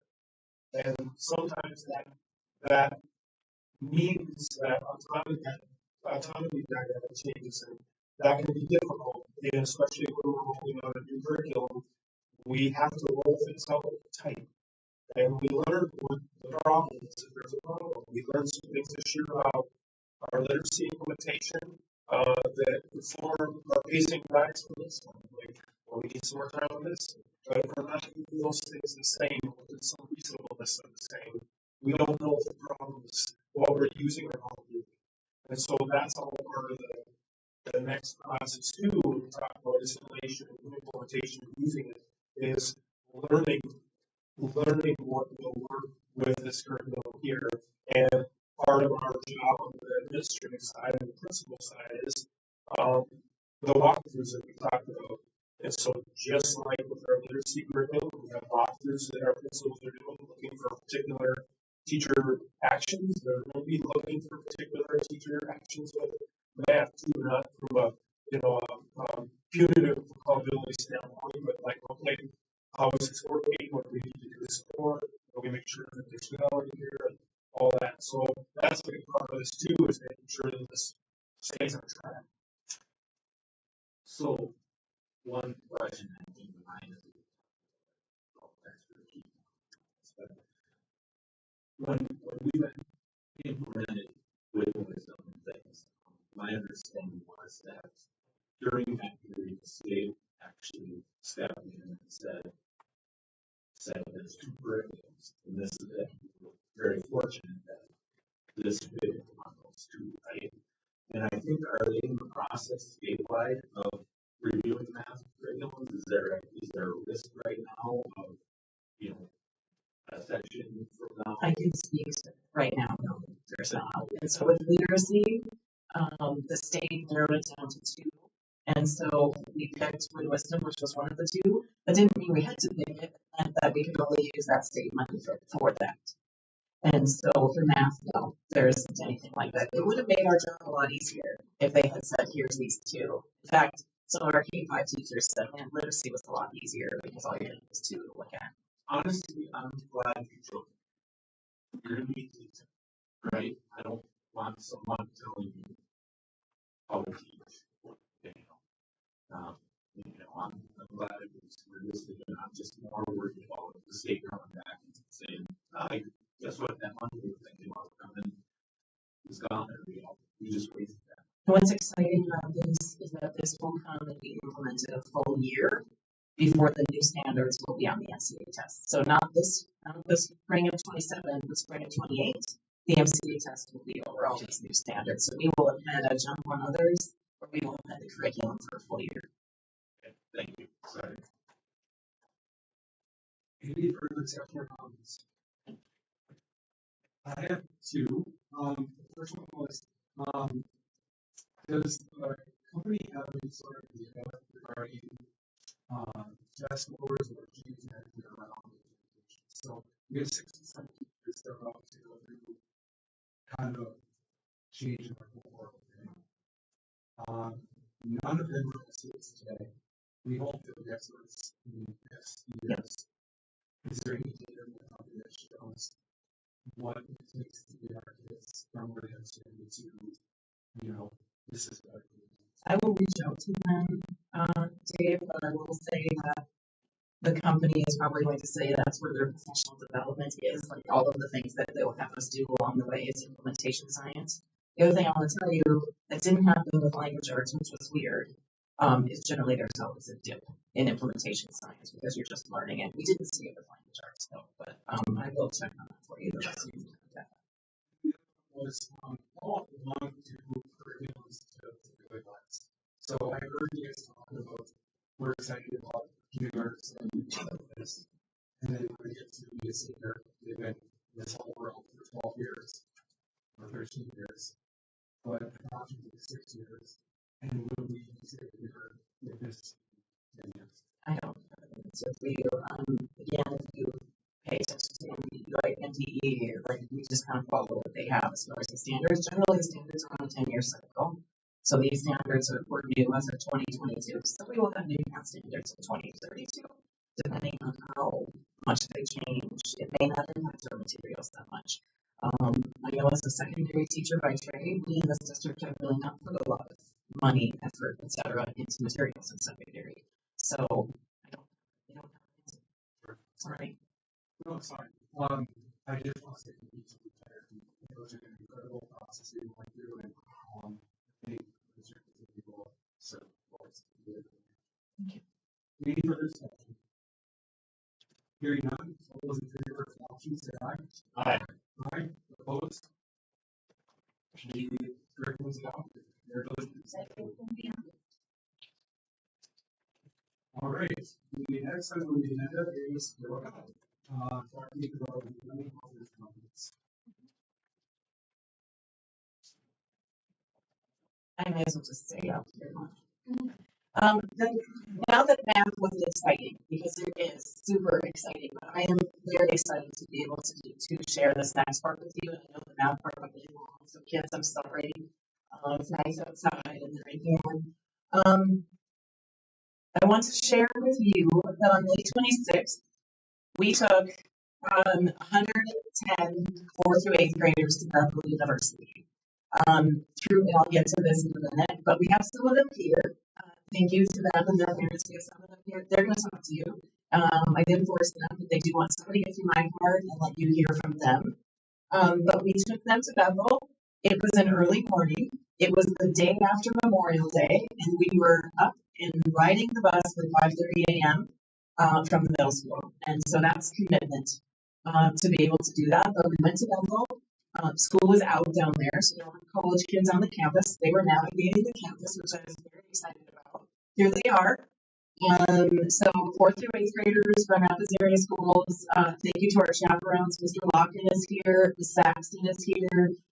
Mrs. Coquette couldn't be here tonight. Miss Lemberg, Ms. Gibo, Ms. Davies, and Ms. Hope. So we had parents that came, and then those are all the students halfway home, I think is what this one was. So what is the Young Authors Conference? So it's a one-day field trip for students grades 4 through 8. It takes place at Bethel University's main campus. Hundreds of students spend the day learning from and writing from professional Minnesota authors. These are published authors that these students were able to, let me ask, did any of you buy a book?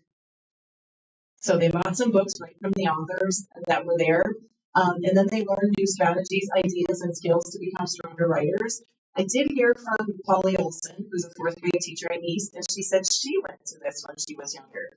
So this has been around for 35 years. So expect, if it's up to me, we're going to continue to do this because this is what our students need to be able to do that. And all the pictures in here are pictures of our kids at the conference. So how are students selected? You can see the picture. It's a college classroom. How are students selected? So all 4th through 8th grade literacy teachers were provided the information. Teachers selected students based on writing achievement, so they looked and said this student would benefit. There might have been students that that maybe they were a good writer, but maybe they weren't performing well in other ways, and then the teacher said, this would be really good for them, and then they were able to come. We took all interested students, 110. No student was turned away. And we took 3 buses to make sure that all students could attend. How was this trip funded? 100% through the Achievement and Integration Grant funding. Thank you, Mr. Gross. Tickets, transportation, and substitute teachers. And then over there on the right, I think that's one of Mr. Locken's students. Is that one of your students, Mr. Locken? Yeah. Okay. Was it difficult to navigate a campus? I'm going to go through this. And then do any of you want to share? Any of you young ladies want to share? So they were given maps. I know there were some nerves with teachers and with parents. Oh my gosh, these students are going to be on their own. How are they going to navigate? Everything was color-coded. There were bright signs everywhere. You couldn't turn somewhere and not know where you were. So that's an example of now. There were 4 floors. There was 2 buildings next to each other. Everything was color-coded and fostered independence. So let's hear. The color-coded floors and maps definitely made it a lot easier to navigate. I'm in 6th grade doing that. I'm going into 7th next year at Arts. I'm Nora. At the time was a 6th grader, and the color-coded maps and the independence of it was really helpful. Did you like that independence? Yes. And those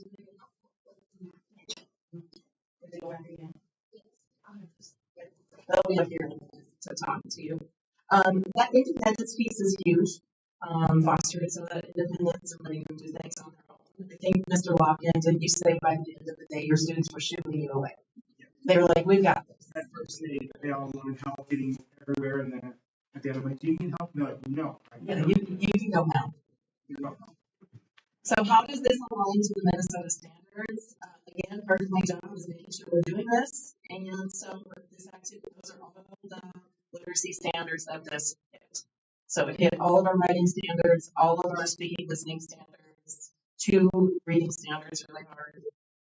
I won't bore you with reading clubs. And this came from all the students from the conference that was shared with me. Something that students said, what's one thing you learned? They were able to write what they want, to read, how to create crazy, unique, different characters, how to map out a story. World building is so important. So the setting, how to write a play, how to make diary comics, and books aren't simple to create. They're works of art.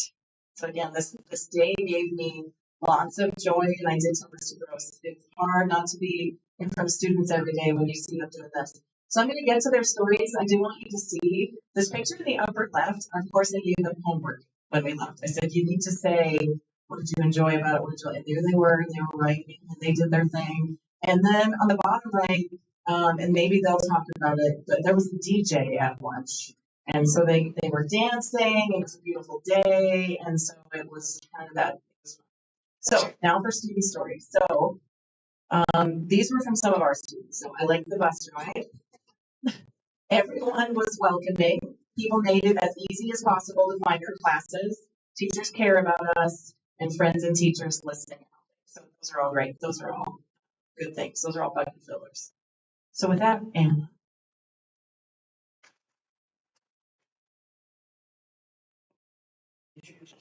Here I am again. Annie Diggle, 6th grade, my seventh margins. Just to start, I had an amazing time there. Like you saw on the last slide, I could really resonate with what other people wrote. The teachers were very welcoming, very kind. The math was very easy to follow.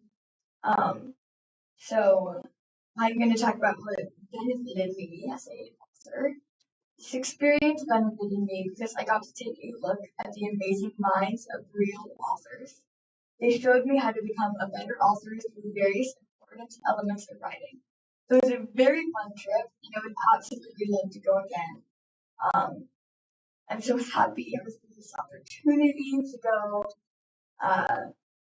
Yes, I thought it was amazing how I could look into the minds of these authors that have published books that you can buy. It was amazing to see how they worked to make the thing you could read at a library or you could buy and read it at home. I just thought it was amazing. Jessica?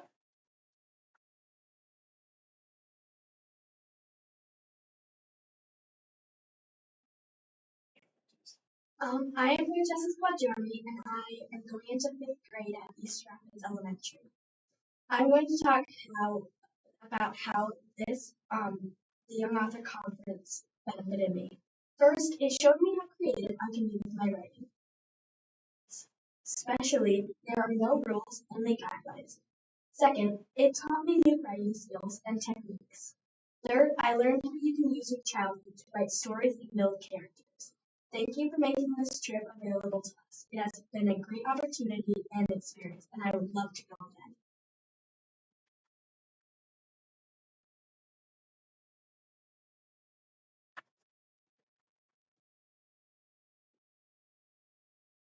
Hi, I'm Elizabeth. I'm going to 5th grade at East Rapids Elementary, and I had a wonderful time at the Young Authors Conference.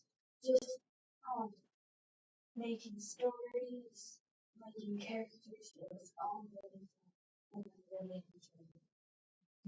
It was really fun because I learned how to get unstuck and how to begin my studies because I had a hard time doing that.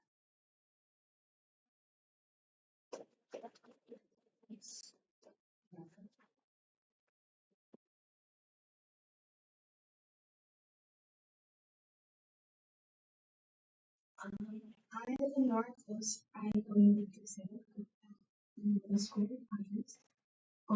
Thank you for everyone who made this trip possible. It was a really amazing experience for all students. And I'm going to talk about how it benefited me. I am a huge reader, not only write, but I love to read. And when I was reading, I kept on asking how the authors created what they did. So being able to go to this trip and then having the authors give some examples on how to brainstorm stuff really answered those wonders that I was reading. So not only did it help me become a very good writer, but it also answered those questions. So that was very helpful. Thank you for all those who made it possible.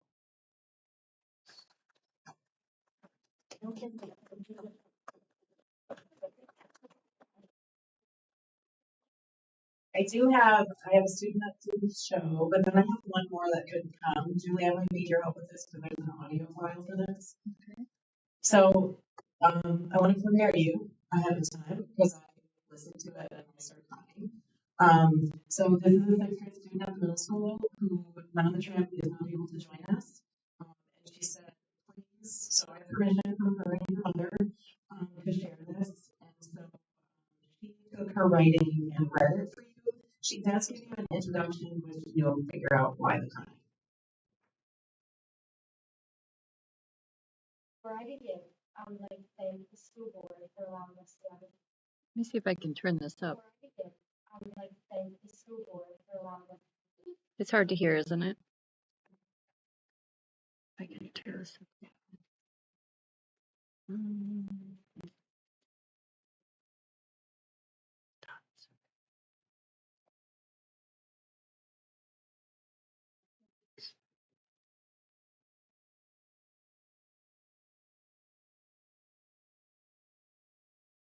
Awkward times. Yeah, we'll try this. I'm not sure. Since we have an intermission here, we did do the math work outside. It would now be an okay time to ask for outdoor learning space.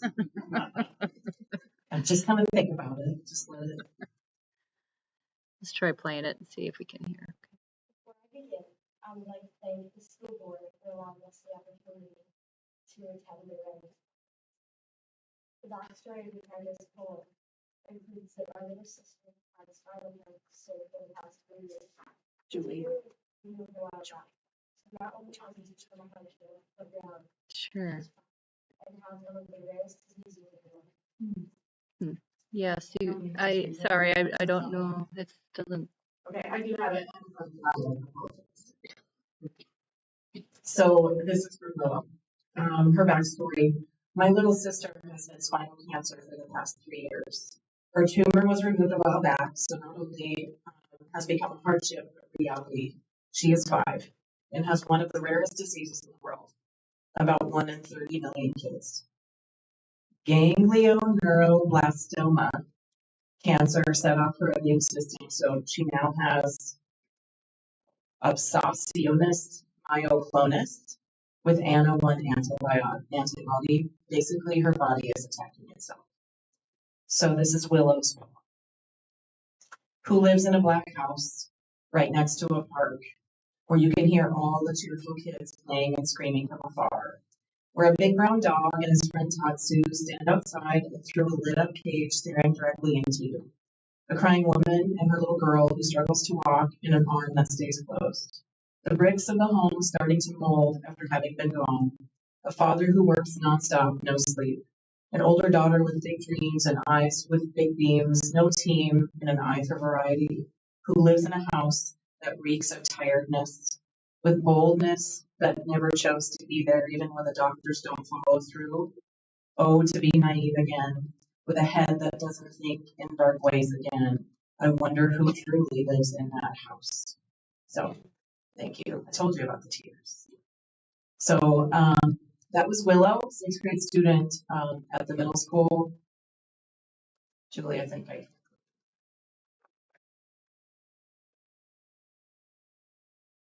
So, again, thank you to the A&I grant for being able to do that. That's an amazing opportunity. And when we talk about all students, it's all students in this district. And I want to make sure that we're getting them the opportunities that they deserve to, and not because we know we talked about funding from the state. We were what did they say to us? We were the furthest that they've ever gotten to that conference. That mostly it's just cities kids. So we won that too. Any questions or comments? Thank Wow.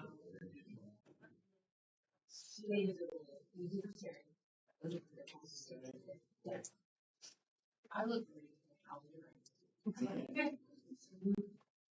I also think that it's incredibly rewarding and fulfilling to hear our students on this side of the table. And I encourage all of our kids, and principals, and teachers to bring kids here and share their experiences. Because that's why we're here.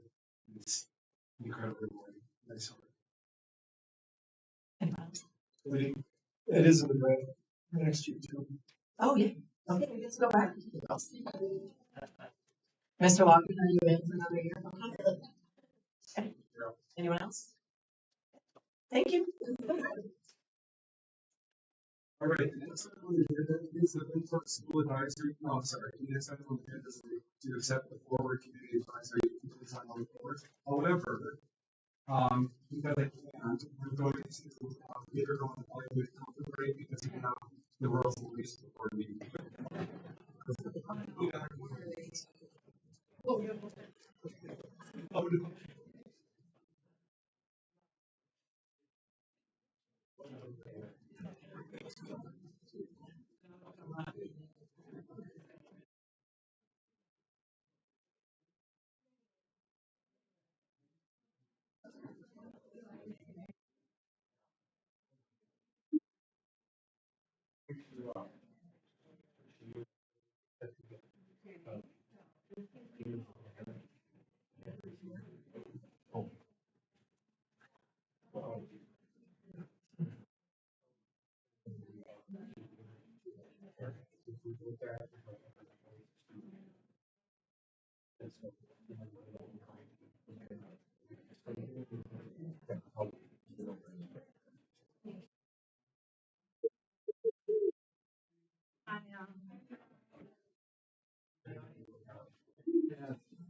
Oh, shows my life.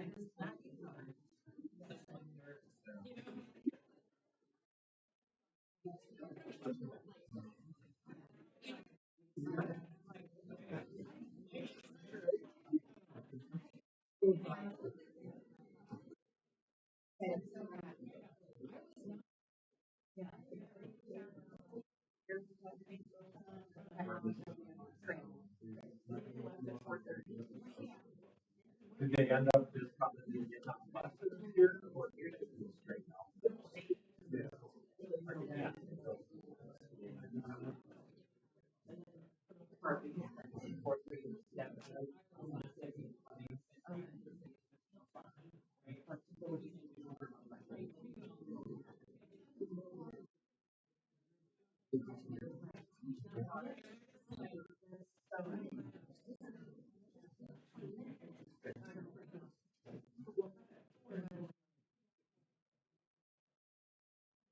Right.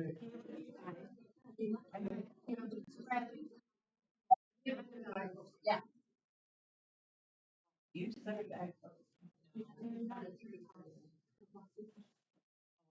And that's the other thing, well, and that's what I realized, like in cities, their activities. They drive them like crazy, and they have to find their reference. So like, they don't pay drivers to connect. So if you're going from like Lakeville south. And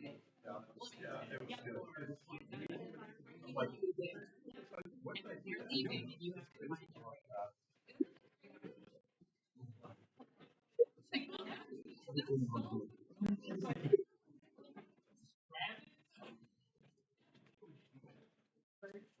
How you doing?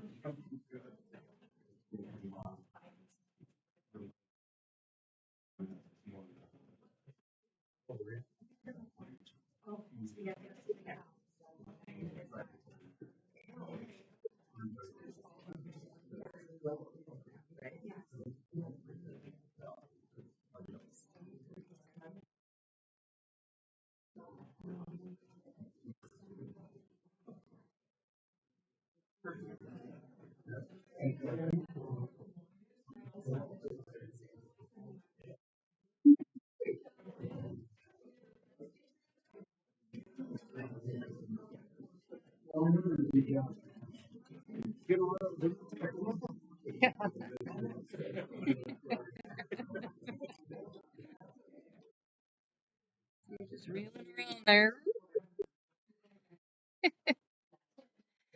But we have 23 people on the live stream, which is more than we normally do, so pretty good. Yeah.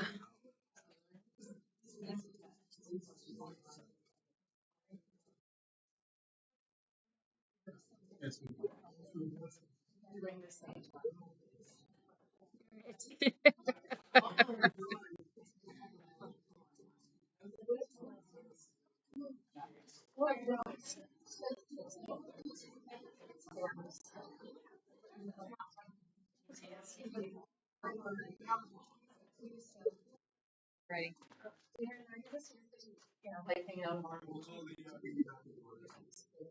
Great, thanks. Now, the management opportunities to accept the former community advisory committee final reports.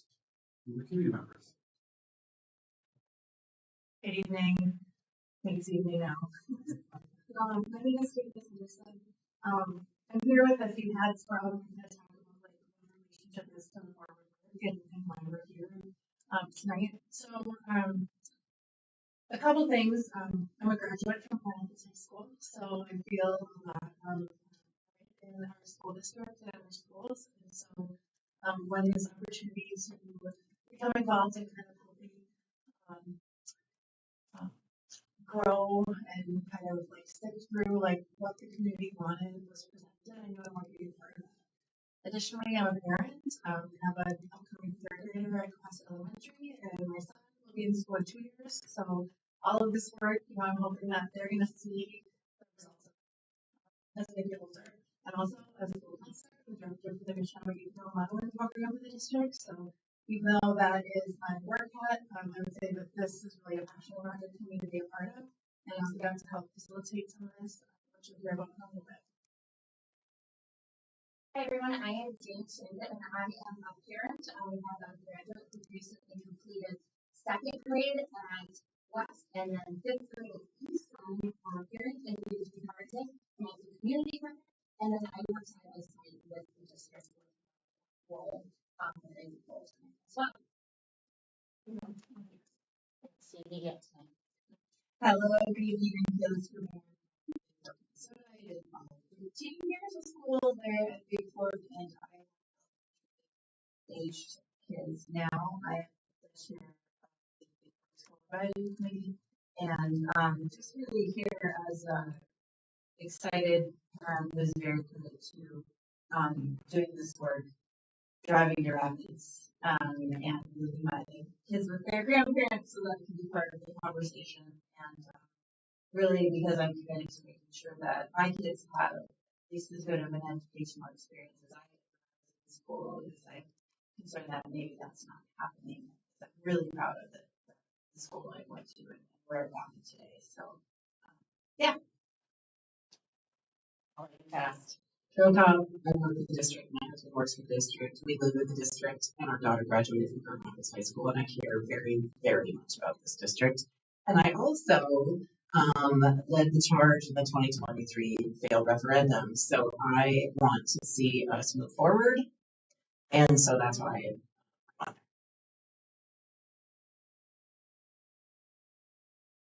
So I can share a little bit about the background. So as a parent, like I said, I saw firsthand what happened after the 2023 referendum, and we continue to face really hard and important financial and program challenges that the district then realized recently and this whole time that it's about communication and transparency, and that before we move forward with other major decisions that they need to pause listen, be more intentional, and have a more engaged approach to really build understanding and opportunities so that we can have conversations around realities facing our school finances. So the district committee committed a decision to engage the community to gather input, learn diverse perspectives, really understand what people are saying, what they're viewing, and what they're thinking about the district and the finances, and to build a foundation for going forward and support all students.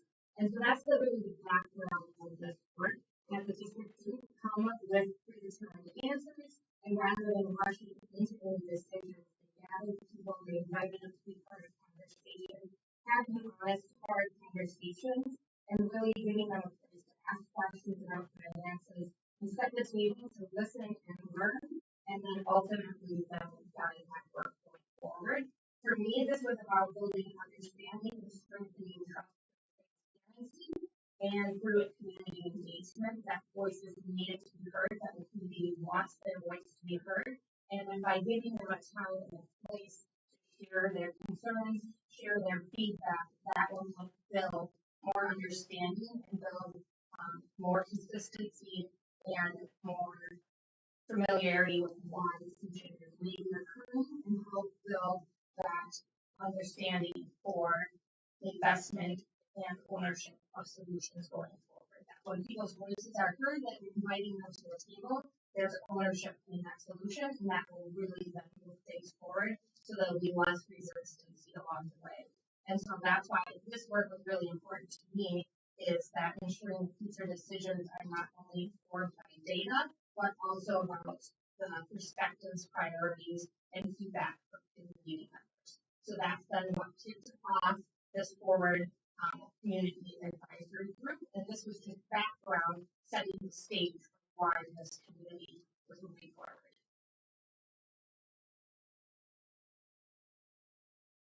Thanks. So this is what we were tasked with.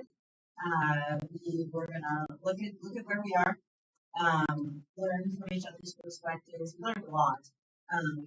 Discuss the options for ensuring that we can really distill down what the priorities are, and that they can be delivered in a cost-effective way to benefit our students and our.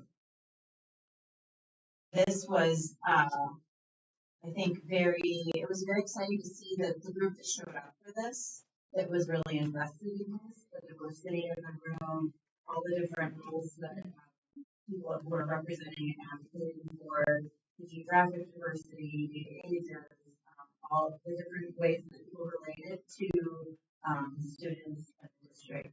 So it was very exciting when we came together for our first meeting.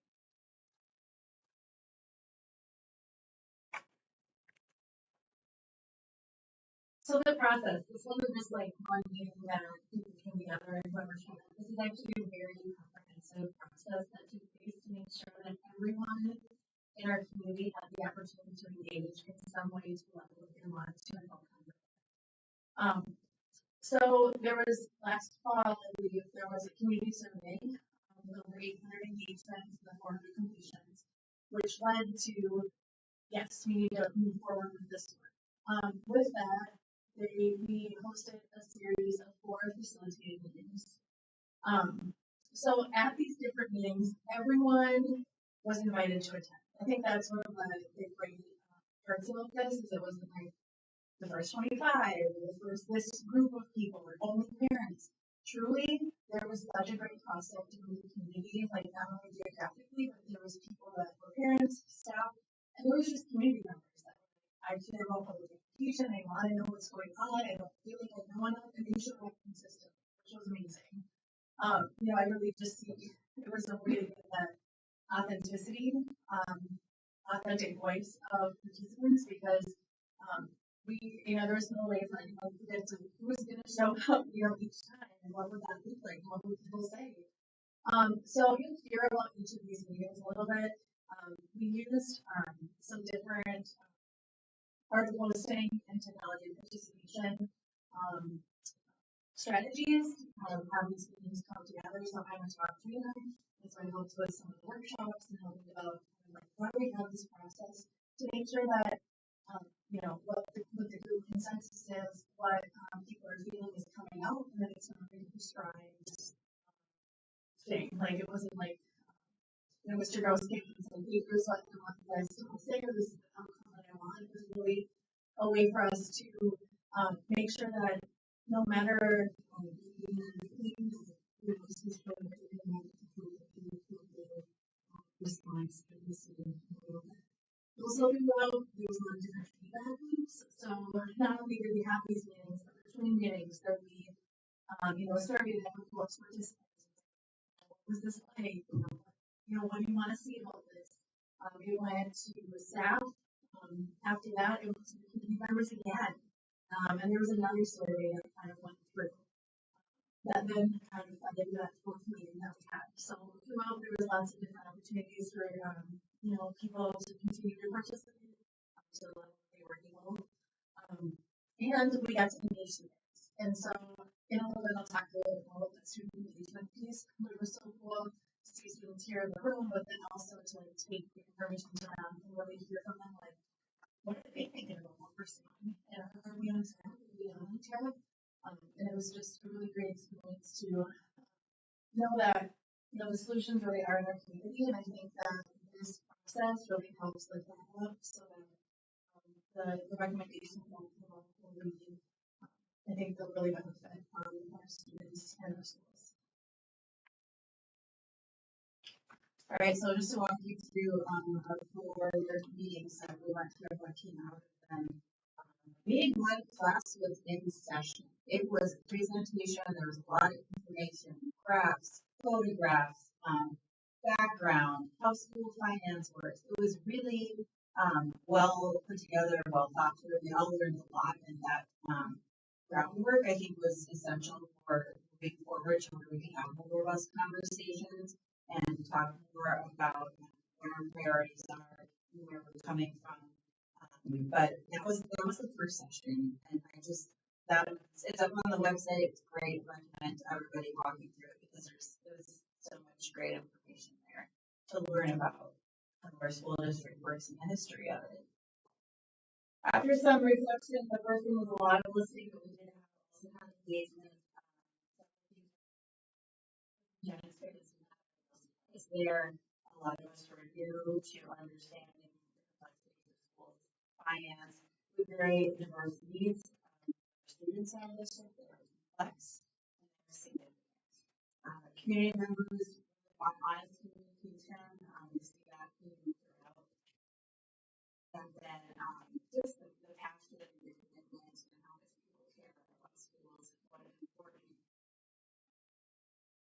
Part of the community we are, and just really understand that this is one of our greatest assets and responsibilities, and everyone is very devoted to their schools.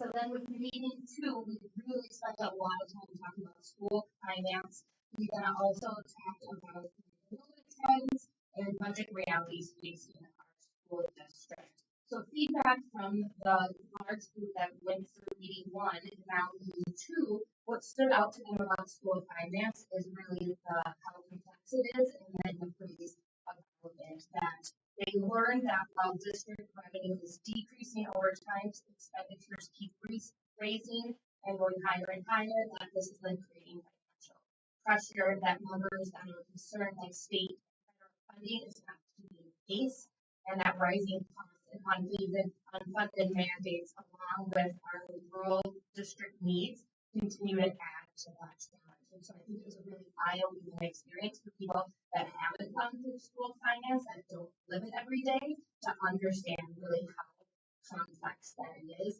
One committee member even then asked, because it was such an eye-opening experience for them, they asked, how can we better educate the community with the same information that we received in meeting 1 and meeting 2 so that they can better understand and help shape the future of our district, just so that there's more transparency and more long-term sustainability. So that was really very important to this group.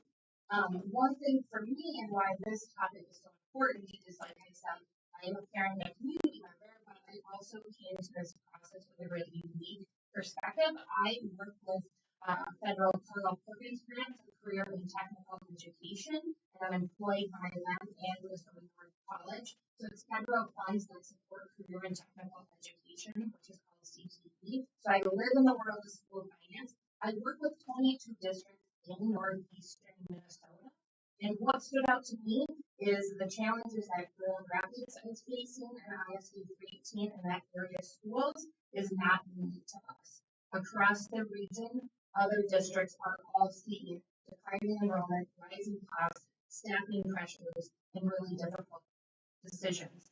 In fact, nearly every single district that I work with is making reductions, program adjustments in recent years and upcoming years. So my biggest takeaway is this issue is larger than one district issue, that it is a system issue across the region, across the state. It really reinforces that important conversations around transparency that we need to work together to face these realities, that it is one district having these, and it is very important to every district, but it's how the district is moving forward, how they're communicating, how are they being transparent with their funding, and how can we move forward with this.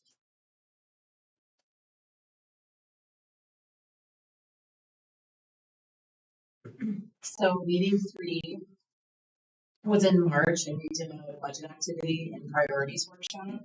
So we recapped meetings 1 and 2, and then we worked on a budgeting activity for XYZ school. And so we worked through that with a budget, and that was interesting to be able to do. I've been working on various sides of this for the last several years, and it was interesting to do that. And then from there, we talked about our future priorities. You can see on the wall where we had a consensus workshop. Is that what that was, Tim? The sticky wall? Okay. So we all wrote what is it we want here, and we were able to put it on this gigantic sticky wall. And then those things were grouped into categories, and then there was work in between. So then that information also went back to the staff. And so we recapped, and then we moved into consensus with brainstorming ideas clustered into themes. And the group was highly engaged with a lot of rich conversation. And I do want to piggyback, I think, from what Kayla said. The room was very diverse. There were a lot of people care about this school district, and that was really nice to see people digging into that. What was the most interesting about this evening was when we were thrown, I don't know what you all called it, a curveball or whatever it was, but wild cards, that's what it was. Every group got a wild card. We had made our budget, and then whoop, all of a sudden, special ed funding was cut, which happens. And so that was really interesting because then we had to go back to the drawing board and we had to figure out where do we then make those additional cuts, which is a reality. And so that was really interesting and I think eye-opening.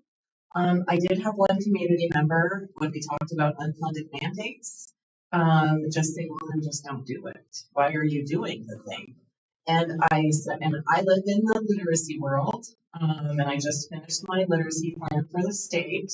And if we don't do that, we don't get the funding that goes with it. And so there are some of those things that the money is tied to that. So I think it was eye-opening for a lot of community members.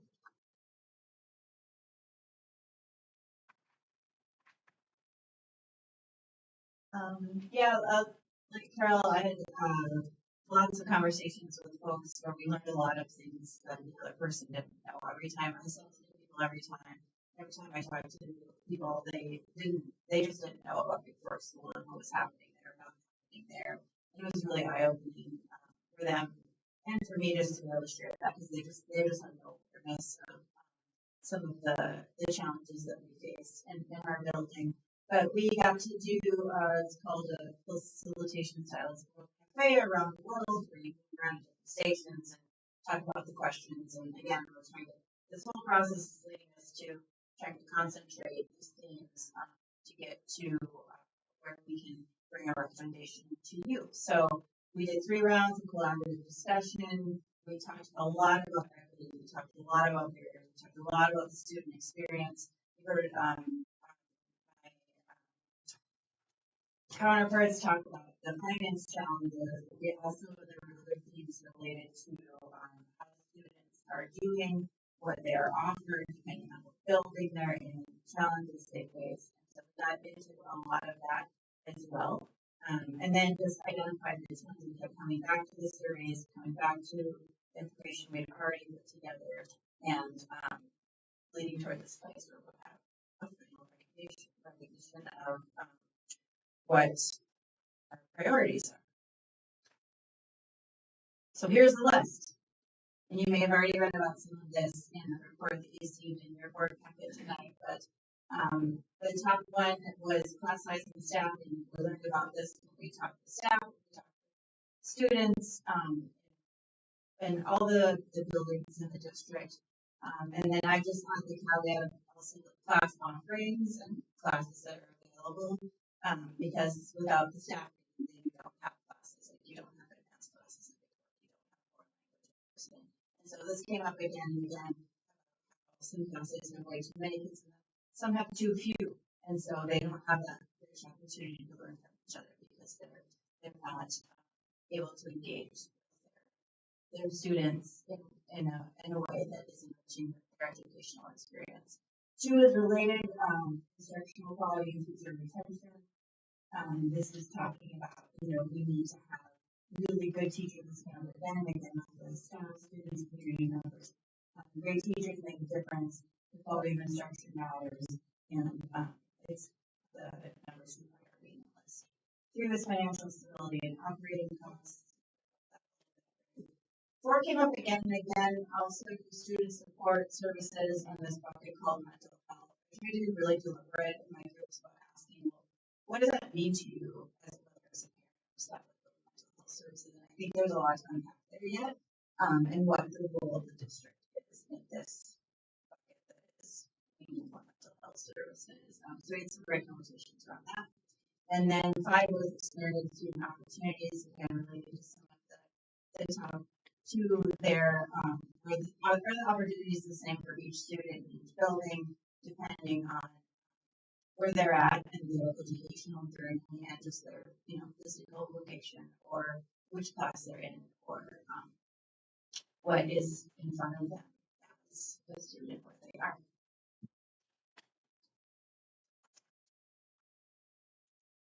It's still me. One of our group members isn't here, so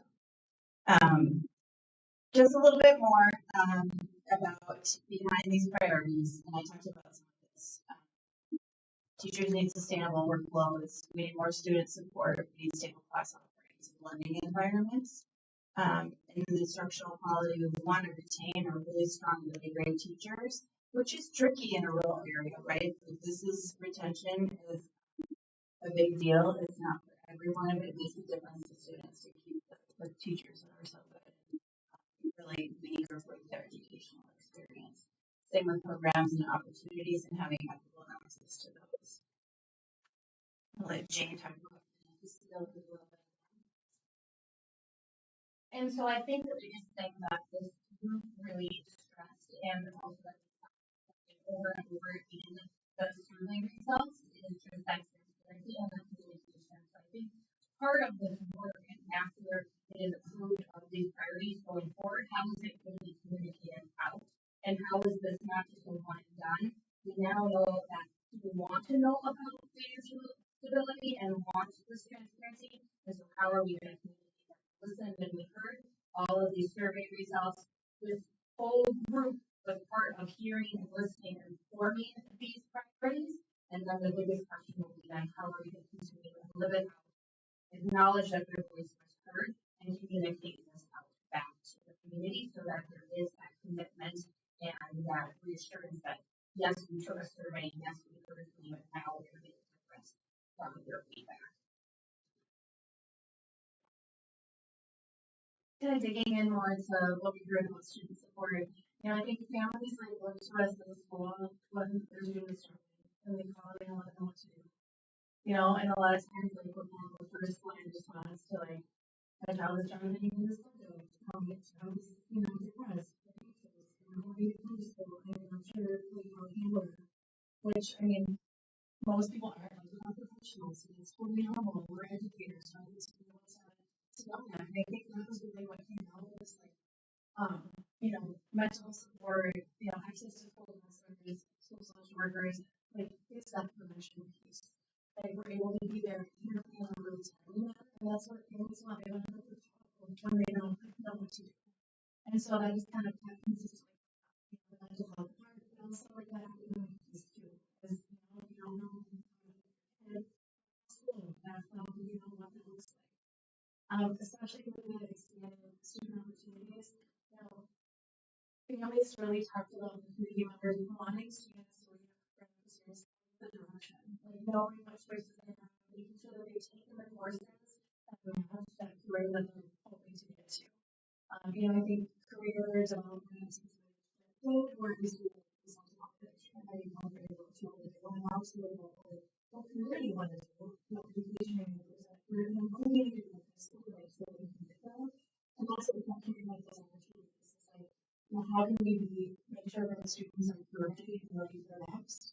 Also, how can we make sure that they're being exposed to a variety of activities, arts, different types of enrichment, music, and really, we have a long history of promoting arts in your district, and how do we not lose that in all of these challenges that we're facing? And then just continuing to try to ensure that all achievement levels of students have access to the appropriate coursework. So, some students IB is where they want to be, right? They want to challenge themselves, and other students an intermediate course, or maybe there's some students that need extra scoop or something. But making sure that for the students at whatever level they're at, that there's course offerings that work both here at Grand Rapids High School and in Grand Rapids, but also in Bayport.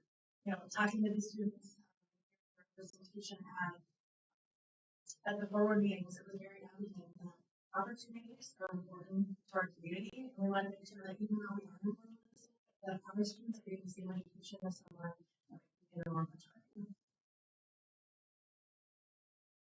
So overall, what I took away from these conversations was that people care deeply about maintaining a high quality educational experience for students while ensuring the district remains sustainable for years to come. Although individuals came from different backgrounds and perspectives, there was remarkable consistency about what was valued most. So it was really fun. In one of the meetings, I think it was maybe the fourth meeting, we, put up this slide of here are the priorities, and these are what the community said, what the clergy say, and the students column, 13 students had responded to this survey, and we said, okay, we need to circle back and make sure that we are hearing from the students that we're talking about, right? So I think, we had a couple of students come, but really making sure that we can do that. And so, Mr. Chris and I talked about how can we do something similar to what we did in meeting 4 and kind of catch everyone, catch the students up to know that this probably isn't talking about the cafeteria choices, but more about here's what your community is thinking and talking about. How can you in your daily experience kind of speak to these things to help us figure out where are some gaps and where are some opportunities for growth. So we did a similar look at we had at the school we started first, we had teachers nominate students, and we asked them to nominate a diverse group of students, so not just one student, but we really wanted kind of older students that would take on this responsibility of speaking to their experiences, being honestly, because not every student has a great experience, and so we wanted to make sure that was present too. So we ended up with about just under 30 kids, and during the fourth hour, 4 hours long, because of the crunch, so we were able to kind of capture them. And so we went through 3 different rounds, similar to the adults did. We had them first talk about what were their bright spots and appreciations. What are the things when they're having a really good day? What are those things that are happening when they know they're learning, when they feel safe, when they feel welcome? We really tried to pull that out of them. It was so amazing to hear just the energy of the students talk about their days and what was so important to them. Next, we kind of shifted to areas for concern and debrief. So when you're not having a good day, as far as you're feeling you're not feeling part of school or there's something happening around you, what are those things that are happening? Or if you're not learning, are there certain things or processes that are doing your way of doing those things? And then for the third one, what are some actions and future possibilities based on these 2 rooms? Like, what are some areas that you think that either principals at buildings or school board or whoever could intervene on and really make a difference in your learning and your educational experience? Both at the high school in Bayport, we did the exact same questions, the same process. Bayport, it was the student council and the class presidents. So these were the key recommendations that kind of came out of what the students said. So they talked a lot about this is shifting from more of like compliance learning to deep learning. They want to learn. They want to think about things like think about the math curriculum and about how it's active and that kind of piece of something. That's what students are doing. They want to really immerse themselves in the content of the subjects. The most important thing to them is how their teachers are. Every single student in some way or form talked about a teacher or a group of teachers or activities that happened at school that made them feel like they belonged and also helped them feel like they were seen as people. They want to experience hands-on life skills and career learning. Like they also want to know, like, what am I going to do after this? Can I take classes that I want to take? Can I learn how to weld in school? Can I take a music class if that's what I'm thinking about for a career? Are there experiences in the community that I can engage in that maybe I can get credit for? So I can make sure that I'm making the right decision when I'm leaving here to go in a certain direction. They also really spoke a lot about protecting and investing in extracurriculars and just like what a difference that made in their school lives. And also, just we spoke about the last one, they really want people to normalize mental health support and reduce stigma. There was a lot of discussion about students that are struggling, their friends that are struggling, and people who want people to know where to go to school, where to ask for help, and just make it normal for everyone to say, like, I'm going to help you out because of whatever I'm experiencing. And reaching out to the question about their school to make it happen. So it was amazing to see the deep thinking that these students did and how much they went beyond just like life choices or different things. Like we really were thinking like, okay, yeah, I'm going to leave this for if these things can happen, that would be great. I will just share I got a response from after she said class in 2027. Experience. And I'm just gonna it's a little longer, but I'm just gonna read parts of it too. She said, hearing and knowing that the board values and hears student voices is very encouraging. I also found great joy in the process of getting together with the different students. Switching tables and gathering ideas together was greatly unifying. What surprised me most about the process was that many students felt the same way afterwards. I really enjoyed the song because I felt my voice was heard. I did feel slightly time at time, so designating a time after school or multiple small periods of time to recharge or something would have been beneficial. I think this would be beneficial because students could go more in depth on their thoughts instead of worrying and getting their opinion in or about all the topics. I would like to add that I believe that it would be beneficial because each of the students has had different experiences, ideas, and thoughts that have made our lives as students I grown up as high school different, and we are likely passionate about those things. I am most excited ultimately to hear that the board is willing and wanting to hear our feedback. Knowing that our wants and needs are being acknowledged is greatly appreciated and encouraged. And I think, throughout the time, that's what we heard from students at the end was just like, someone is hearing me and listening to me. And I think, like, it's hard with now the stuff with the forward recommendations, but also from students is like, we need you to do something. They don't want to just talk, they want us to talk so that we can, like, start growing and continue to grow the great things that are already happening in the district. And maybe perspective on a few things that we didn't realize that were impacting students.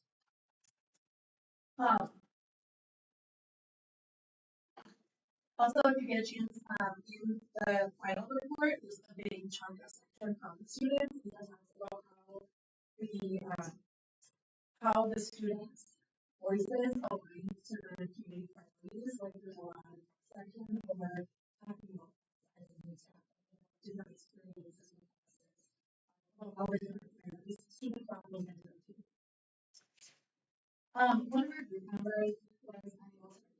so great. And I'm just going to read her reflection to you on the impact of the bus system.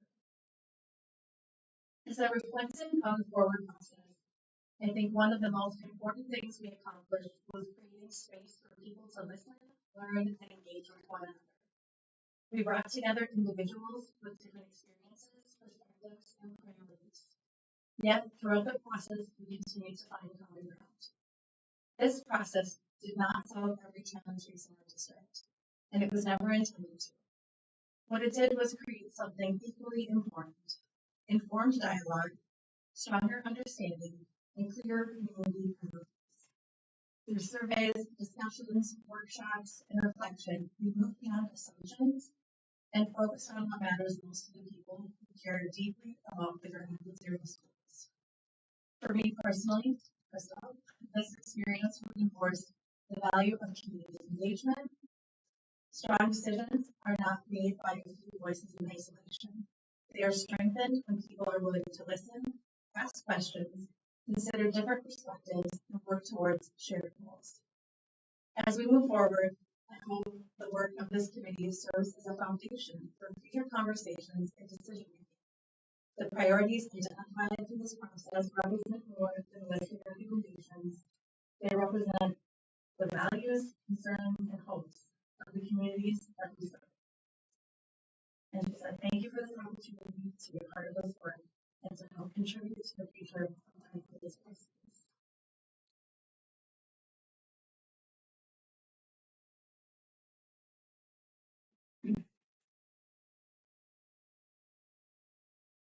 Some final recommendations for your consideration.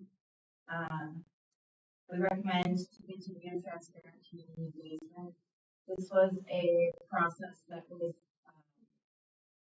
time intensive, a lot of work, thought, care, facilitation was great. The tools that we used were great. The PowerPoints were fantastic. The interactive chances we had to exchange ideas and perspectives and really work toward what we're offering here and now was, I'm sure, took a big lift. It was very valuable, and I was very grateful to be part of it and experience this with others in the community. That kind of transparent and engaged community action to continue. Prioritize staff and instructional quality. You've heard about that. Top priorities that have come through both the committee staff, between the committee, staff, and students. Maintain long-term financial stability. That was our goal going in. That's still a foundational approach that we have to center and keep in mind. And then communicate clearly about district realities, options, and trade-offs. So related to that transparency, how are we communicating the decisions that are being made and the priorities that are being advanced.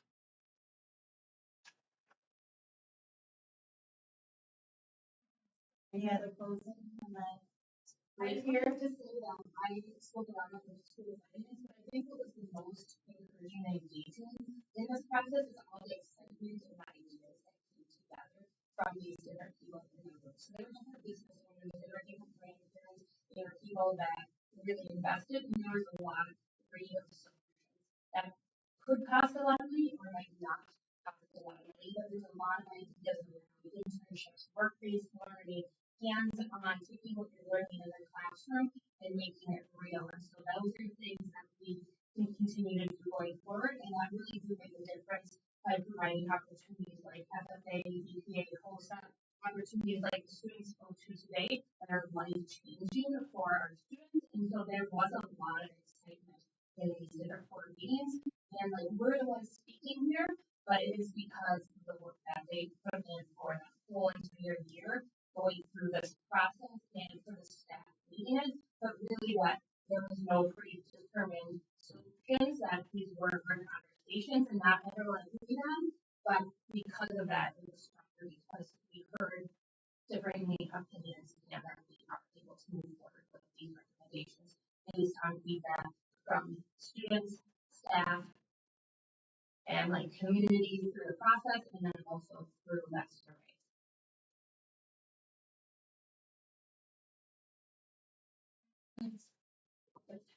I think the last thing I just want to say is, having been in the district for a while, and in education even longer, the worst thing we could do with this is not do anything with it after all of the time and money.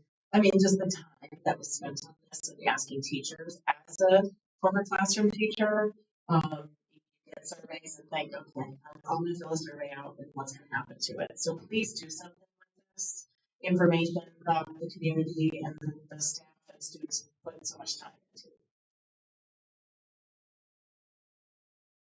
I think we're at the end of our sharing. I don't know if there's some questions or. Yep, first off, I'd like to make a motion to accept the recommendations of the full committee. Absolutely. Do I have to second? Second by Mark. All right, any discussion or questions?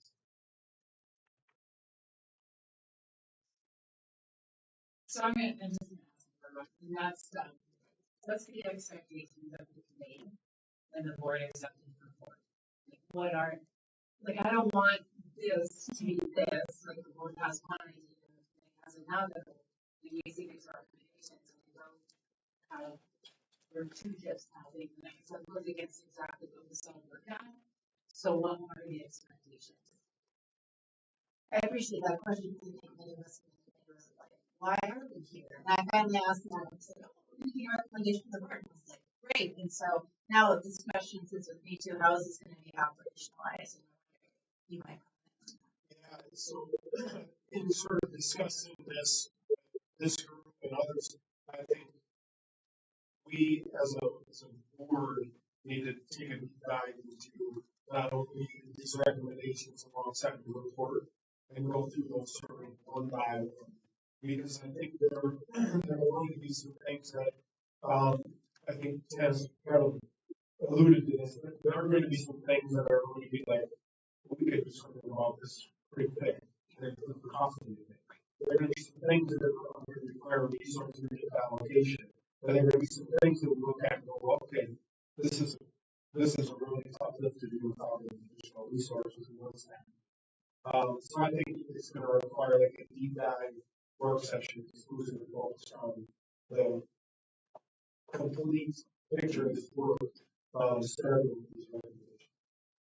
So has it been, I'm asking because I used to ask this a lot in my other place of work, but we always ask kind of the current students if they think that they have it in them. And we ask parents if they think the students have it in them. But we always miss the reason, right? They do have what you needed, right? That 1, 3, 5 years out. And if I remember, we don't tell them, but they track, they know. Like you can find this president, you know, or the one that was here, it's like the social custody kind of visually and got people together. And I'm wondering if some of these World Cafe conversations might be worth it if we can get some of those recent grants, because I've heard it all, and as I have with graduates in the last 3 years, and I was literally out of all these schools. I don't know do anything.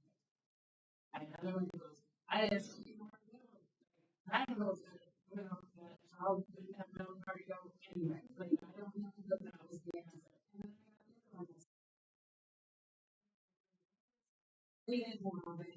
I got into the union, I was moving.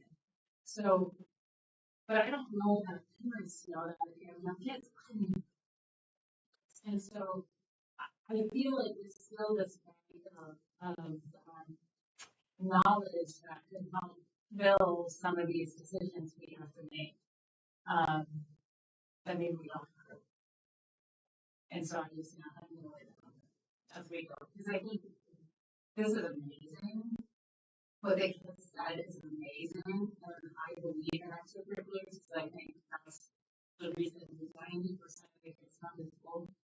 I don't care if that's lawyer or football or whatever, they're coming for that. And so I think that that's a driver for them, but I do think that we have to take advice and just want to make sure that because finances are so complex and taking out a workshop doesn't get you through it, and I've gone through a couple and I still going next time. So I just I want to make sure that meeting the expectations of all of the work that's been done. And we do our due diligence for that. And I was thinking part of this. Yeah, I think one of the possible outcomes of our deep dives, there's three more things we need to know, right? Like, because I think the intentionality of the work has always been about we're going to take as long as it takes to understand what we understand. I think we did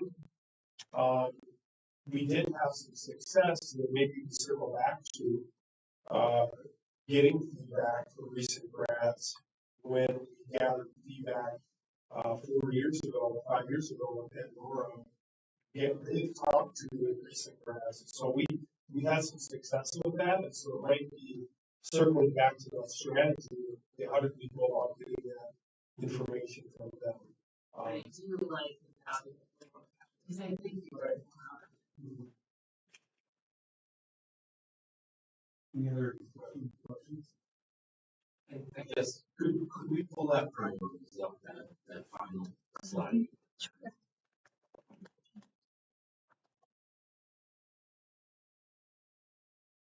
Well, Julie's sitting in that conversation because of my experience with this process and how we build the process is that we can probably look at those things, right? And that, like, you know, the report you got is probably final draft, and maybe there are some other areas or blind spots that we can see in the moment that afterwards a little bit more to lift up, and I think we should, and then communicate that back to the people that sat on this committee.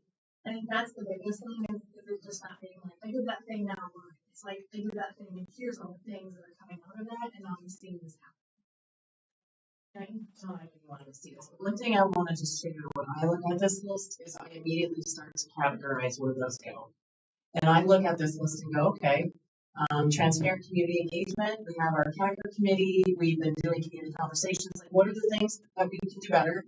But then really on that instructional quality, and I zoned in on what the students said about compliance versus deep thinking, and you know that is something that's important to take to teachers. This is what students are saying. So I just take it kind of to your point and start to figure out where do those go. So and the reason I asked for this to be brought up again is, you know, I appreciate the wording on all this, right? It's forward thinking, right? It's positive. Let me just ask a question. Was there anything that came out and people just consistently said, we are failing at this, right? You know, this is something we need to turn this kind of around. It's a concern. I mean, one of the ones that comes to mind for me is declining enrollment, right? It's a struggle for us. Every student we lose is a big deal for us, right? Was there any from the parents? Was there any feedback of you know any kind of consistent themes that they just said, okay? And again, I appreciate the forward and positive thinking of this, but I would really like to know if there's something that people are coming back and saying, geez, you know, this district sucks at this. You know, did you get that feeling, that anything? And I'd love to say we either say no, but I also would hope that maybe somebody was open and said, this kind of sucks. A couple of things come to my mind. One of the things is communication, you know, and it's something we talk about a ton. And it's like the more we try to do, the more we realize we're not doing it. You know, one of the items was about mental health, and we had a significant conversation, or a number of them were, and I can't remember how the exact comment was worded was, but it was sort of like mental health is only available for kids that are in crisis or like in really significant crisis. And it's like we have mental health practitioners in every single one of our buildings all day, every day. And so there's like a complete gap of awareness about what actually exists in our schools and how kids access services and what those services are for. A huge gap there. So our parents don't know. So communication was a part of it. One of the earlier sessions, there was a lot of, when we were looking at our student data, there was part of it was like, we need to get better on reading, math, and science. I mean, it definitely was part of that. But it was also part of a discussion about MCAs. Like, why are you telling us more about these benchmarking data that you gather? So what happens from a kid from beginning of the year to the end? You see some of that data, right? But our community is already community facing or parent facing, so they were very interested in knowing more about that. Those are two things that I remember talking about.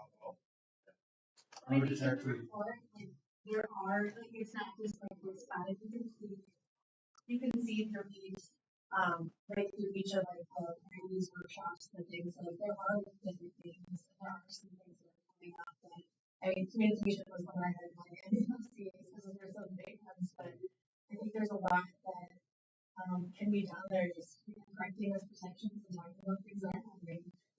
One of the things that we talked about was we really wanted to know where we could get help. Like, because we're so busy from day to day to day, hour to hour to hour to hour. What do I do if I need help? Where do I go? When do I do that? How do I access my teacher, other than their prep time? Because I might not be able to get help during their prep time. That might not work because I'm in another class. So we heard that a bunch.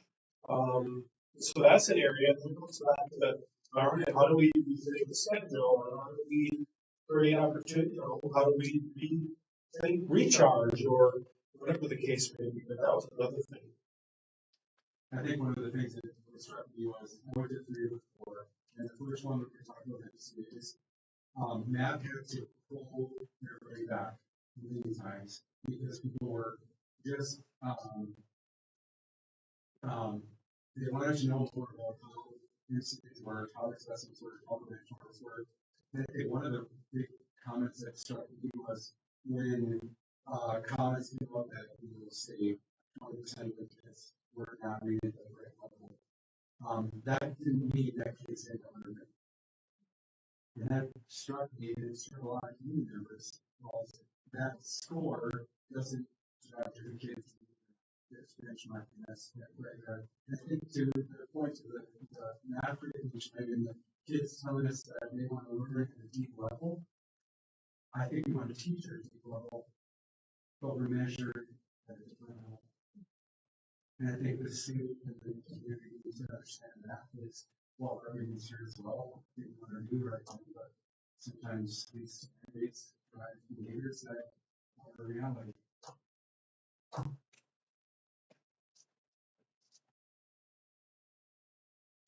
Any other questions or comments? All right, hearing none, all those in favor of accepting the recommendation say aye. Aye. Opposed? All right, with our please. Thank you. Thank you. Yeah, I just want to acknowledge the work that our subgroup put in there on their own time, out of rural work hours to put this together, and that's on top of all the time they gave to the committee. So thank you. Hold on.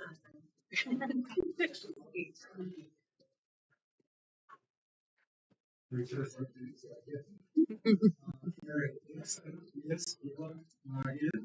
Freeport School Advisory Committee update. Just want to share briefly that the Freeport School Advisory Committee still had a lot of energy, still going strong.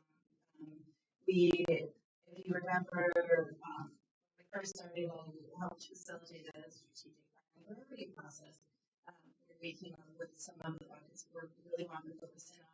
And we decided during that communication was a foundational issue. Needed to be a part of the and the lens of everything we did. And so right now we're very fortunate to be working as a communications consultant. We talked a lot about this school year, how fragmented the communication is, how many different ways people are getting information, not getting information. And as we talk about enrollment, engagement, transparency, and really trying to be a community for families and students, so working with a consultant right now, or survey went out, and we're excited to implement some changes throughout that. Once we let the big barriers out and challenges. Thank you. Any questions? Stop it, communication, that includes. I just want to say that three of us had the opportunity to graduation this past weekend. It was incredible. Watching that community come together on these 21 kids was inspirational and amazing. So thank you. Great. Thank you. It's very Thank you. Thank you very much. Be careful to those. all right. The next item on the agenda is to approve the minutes of the meeting of 2026 of the school board. Mr. Chair, thank you. There's been to appoint Blake Swan as school board student representative for the 26-27 school year. So moved, David. Moved by David, Second, Mark. second by Mark. Any discussion? How many applications were there? How many people got in? 30. And you could have picked anyone of them, they would have done a good job. It's really tough. Any further discussion? All right, hearing none. All those in favor, say aye. Aye. Aye. Opposed? All right, welcome to the team. All right, the next item is to approve the minutes of the May 18th regular school board meeting. Have a motion? Moved by Ashley, second by Nicholas. Any discussion? Hearing none. All those in favor, say aye. Opposed? Minutes are approved. The next item is to approve the following retirement. In case of absence, I will be just sharing that Eloise Jackson is retiring as an Indian education student now. Do I have a motion to approve her retirement? So Moved by Ashley, second by David. Any discussion? I just would like to say Louise Jackson is partly for producer in all of this, and she is wonderful, and she is exemplary. She lives up to money. She is a fantastic lady, and I am excited to see her retire, but also excited for her. So thank you very much for the future for our students. All right. Hearing none. All those in favor say aye. Opposed? Retirement is approved. The next item on the agenda is to approve the consent agenda. Do I have a motion to approve? Moved by Ashley. Second by Melissa. No discussion? All those in favor say aye. Aye. Opposed? Consent agenda is approved. All 31. All right. This meeting is going to approve the annual superintendent evaluation summary for 2025-2026. Organizational leadership. Across nearly all evaluated areas, Superintendent Gross received ratings either accomplished, met school board expectations, or distinguished, exceeded school board expectations. Board members highlighted several strengths throughout the evaluation process, including strong financial leadership during a challenging fiscal environment, clear and consistent communication with the school board and community, strategic planning and organizational leadership, commitment to student opportunities and instructional improvement, transparency and engagement efforts through initiatives such as the Forward Community Advisory Committee, and a focus on long-term district stability and improvement. The board also acknowledged the complexity of leading a large and diverse rural school district during a time of increasing educational, financial, and community challenges. As part of the evaluation process, the board identified continued opportunities to strengthen community trust and engagement while recognizing the progress that has been made in these areas over the past years. During the evaluation, several board members commented on how fortunate our district is to have a highly qualified superintendent like Mr. Gross leading the district. The ISD 318 school board appreciates Superintendent Gross's leadership professionalism, and commitment to the students, staff, and communities of Grand Rapids area schools.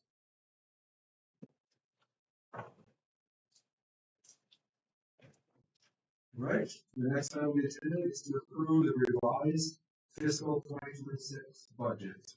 Alex. Thank you, Mr. Chair. Yes, for you tonight is the revised 2026 budget, which the original would have been approved probably last June. As said many times, a lot of assumptions in budgeting, and some things became clear throughout the year, and that's why we did the revised budget. Everyone had a chance to look at it, read every line, but probably the biggest change in this budget is the switching our entire health insurance, the self-insured self-insured Blue Cross. So that was the biggest change that is, or estimated position at the end of fiscal year 26 is looking better than what we did last spring. If there's any question, or otherwise, recommend approval. Motion to approve the revised 26 budget. Motion by Mark. Second by David. Any discussion, questions, balance? Right, hearing none, all those in favor? Aye. Opposed? All right, revised this approved. Thanks, Alex. Thank you. I'm going to back up to item D, and look for a motion to approve the other summary for superintendent growth. So, moved by David, second by Ashley. Any discussion? Hearing none, all those in favor say aye. Aye. Opposed? All right, the other summary is approved. Next item is to approve the 2026-2027 Minnesota School Board Association membership. Recommended approval. You have a motion to approve? So moved. Moved by Ashley. Second by Mark. Any discussion? Hearing none, all those in favor say aye. Aye. Aye. Opposed? Membership is approved. Next item is to approve the Minnesota State High School League membership resolution.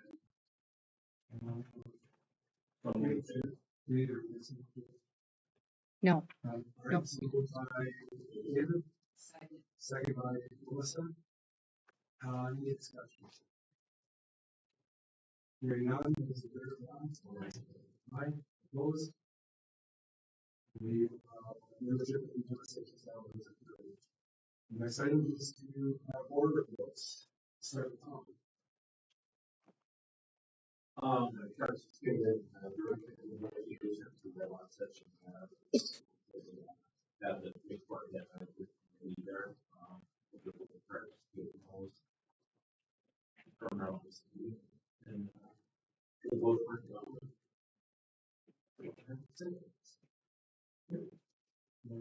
I will. Yes, I think after the earlier, and for anyone wishing to get involved, keep it over something the planning for our school. We have is looking for members and encourage you to contact you with and contact with the very cool for that to be. I also had the opportunity as invited by the council to interview candidates. This is practicing a lot of interviews for 5 to 7 interviews, mostly with students who've never done that ever before. It was incredibly instructive. The students came extremely well prepared, but they simply didn't have the experience of having sat in front of somebody asking them questions. So, all of us who gone through the process know your 57th is a lot easier than your first. So there's a lot here, and thanks to the counseling staff for putting that together. Student of the month, David and I were in the student celebration to honor the high school students finally passed incredible power experience before graduation. And Minnesota School Board Association had a workshop in the permanent school fund last week. And I encourage people to get, the legislature passed a bill. The permanent school fund was established in 1858. It is taken sections of land and put resources from that into a permanent fund.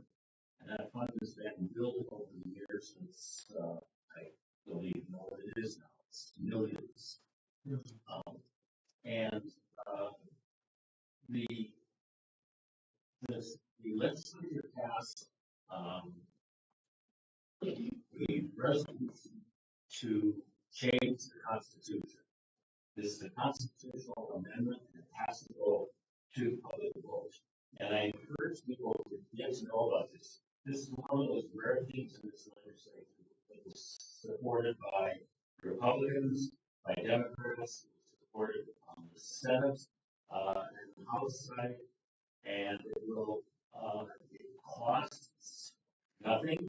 There is no additional fees being collected, but it will essentially nearly double the amount of funding coming to schools out of this permanent fund, and at the same time, it will maintain the purpose of that funding.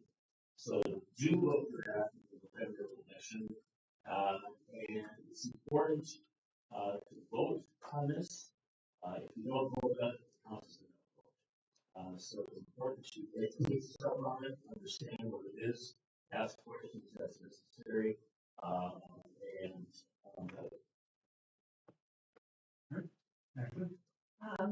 I did not have any chance to attend, but I was able to attend the high school graduation as well as the graduation ceremony. While both of those schools are residential districts, both of those graduations are extremely different. Maybe because they were case such they are able to have the completely different students in. It's not good for people that we want to really on their like they have all of their seniors on the flag. So you're talking about the students, all of the children on the flag that are graduating. And then in the auditorium itself, which means all of the parents and family members and community members are there to support their students that are graduating.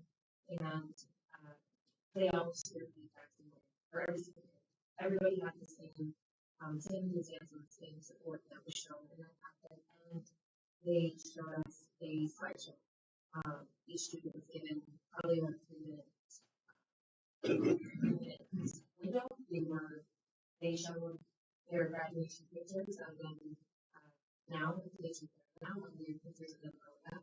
And what's really interesting about this work is these children have been together in the same class since they were kindergartners. They've grown up together, they've been with each other the entire time. And so you see all these pictures of these children graduating, and you see, in their school plays or their musicals, and it's all the same children, every single family, and every student is different, but they all have they're all sharing pretty much that same experience together, and being part of that community and that was really awesome to watch. Something also that I did before I acknowledge is that we did lose a student to mental health crisis, and earlier in the year, and they acknowledged that student as well.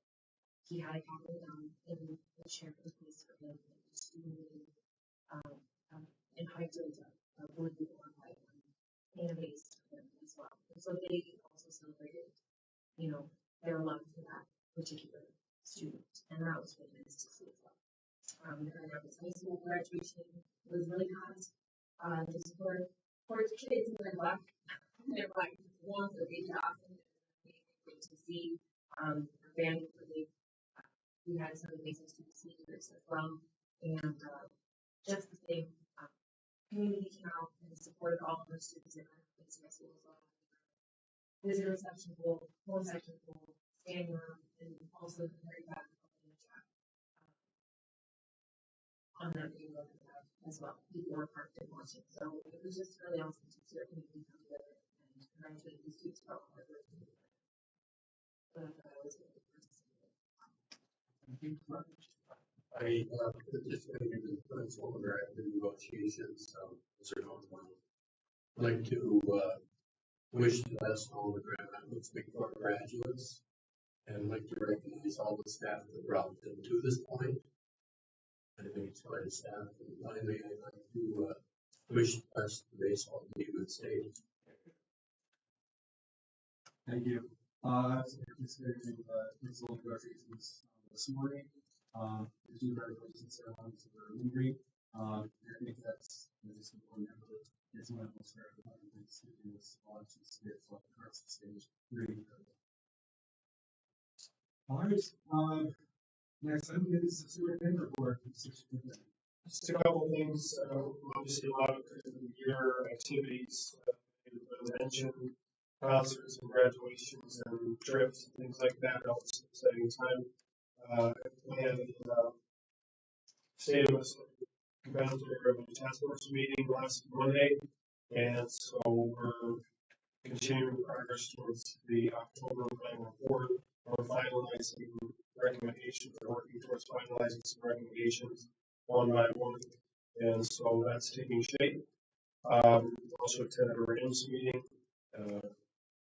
and Carol mentioned a little bit, but we have a lot happening this summer as our training goes on, and people are used to, I think schools shut down this summer, and really there's a lot still happening. Principals are coming into training tomorrow, there'll be more training in July, the teachers will figure it out in August, so a lot of it's still happening, and we're wrapping up here and have another for the next, so I think that's it. All right. Thank you. It's an announcement that including school board committee and the circles and lines agenda. Again, it's on the website. And there's new postings right here at IC3 Services Center. Is there any other business to come before the board? Julie, is it inside? No one has said. I'll take care of it. Second. Everybody, what was it? Senator.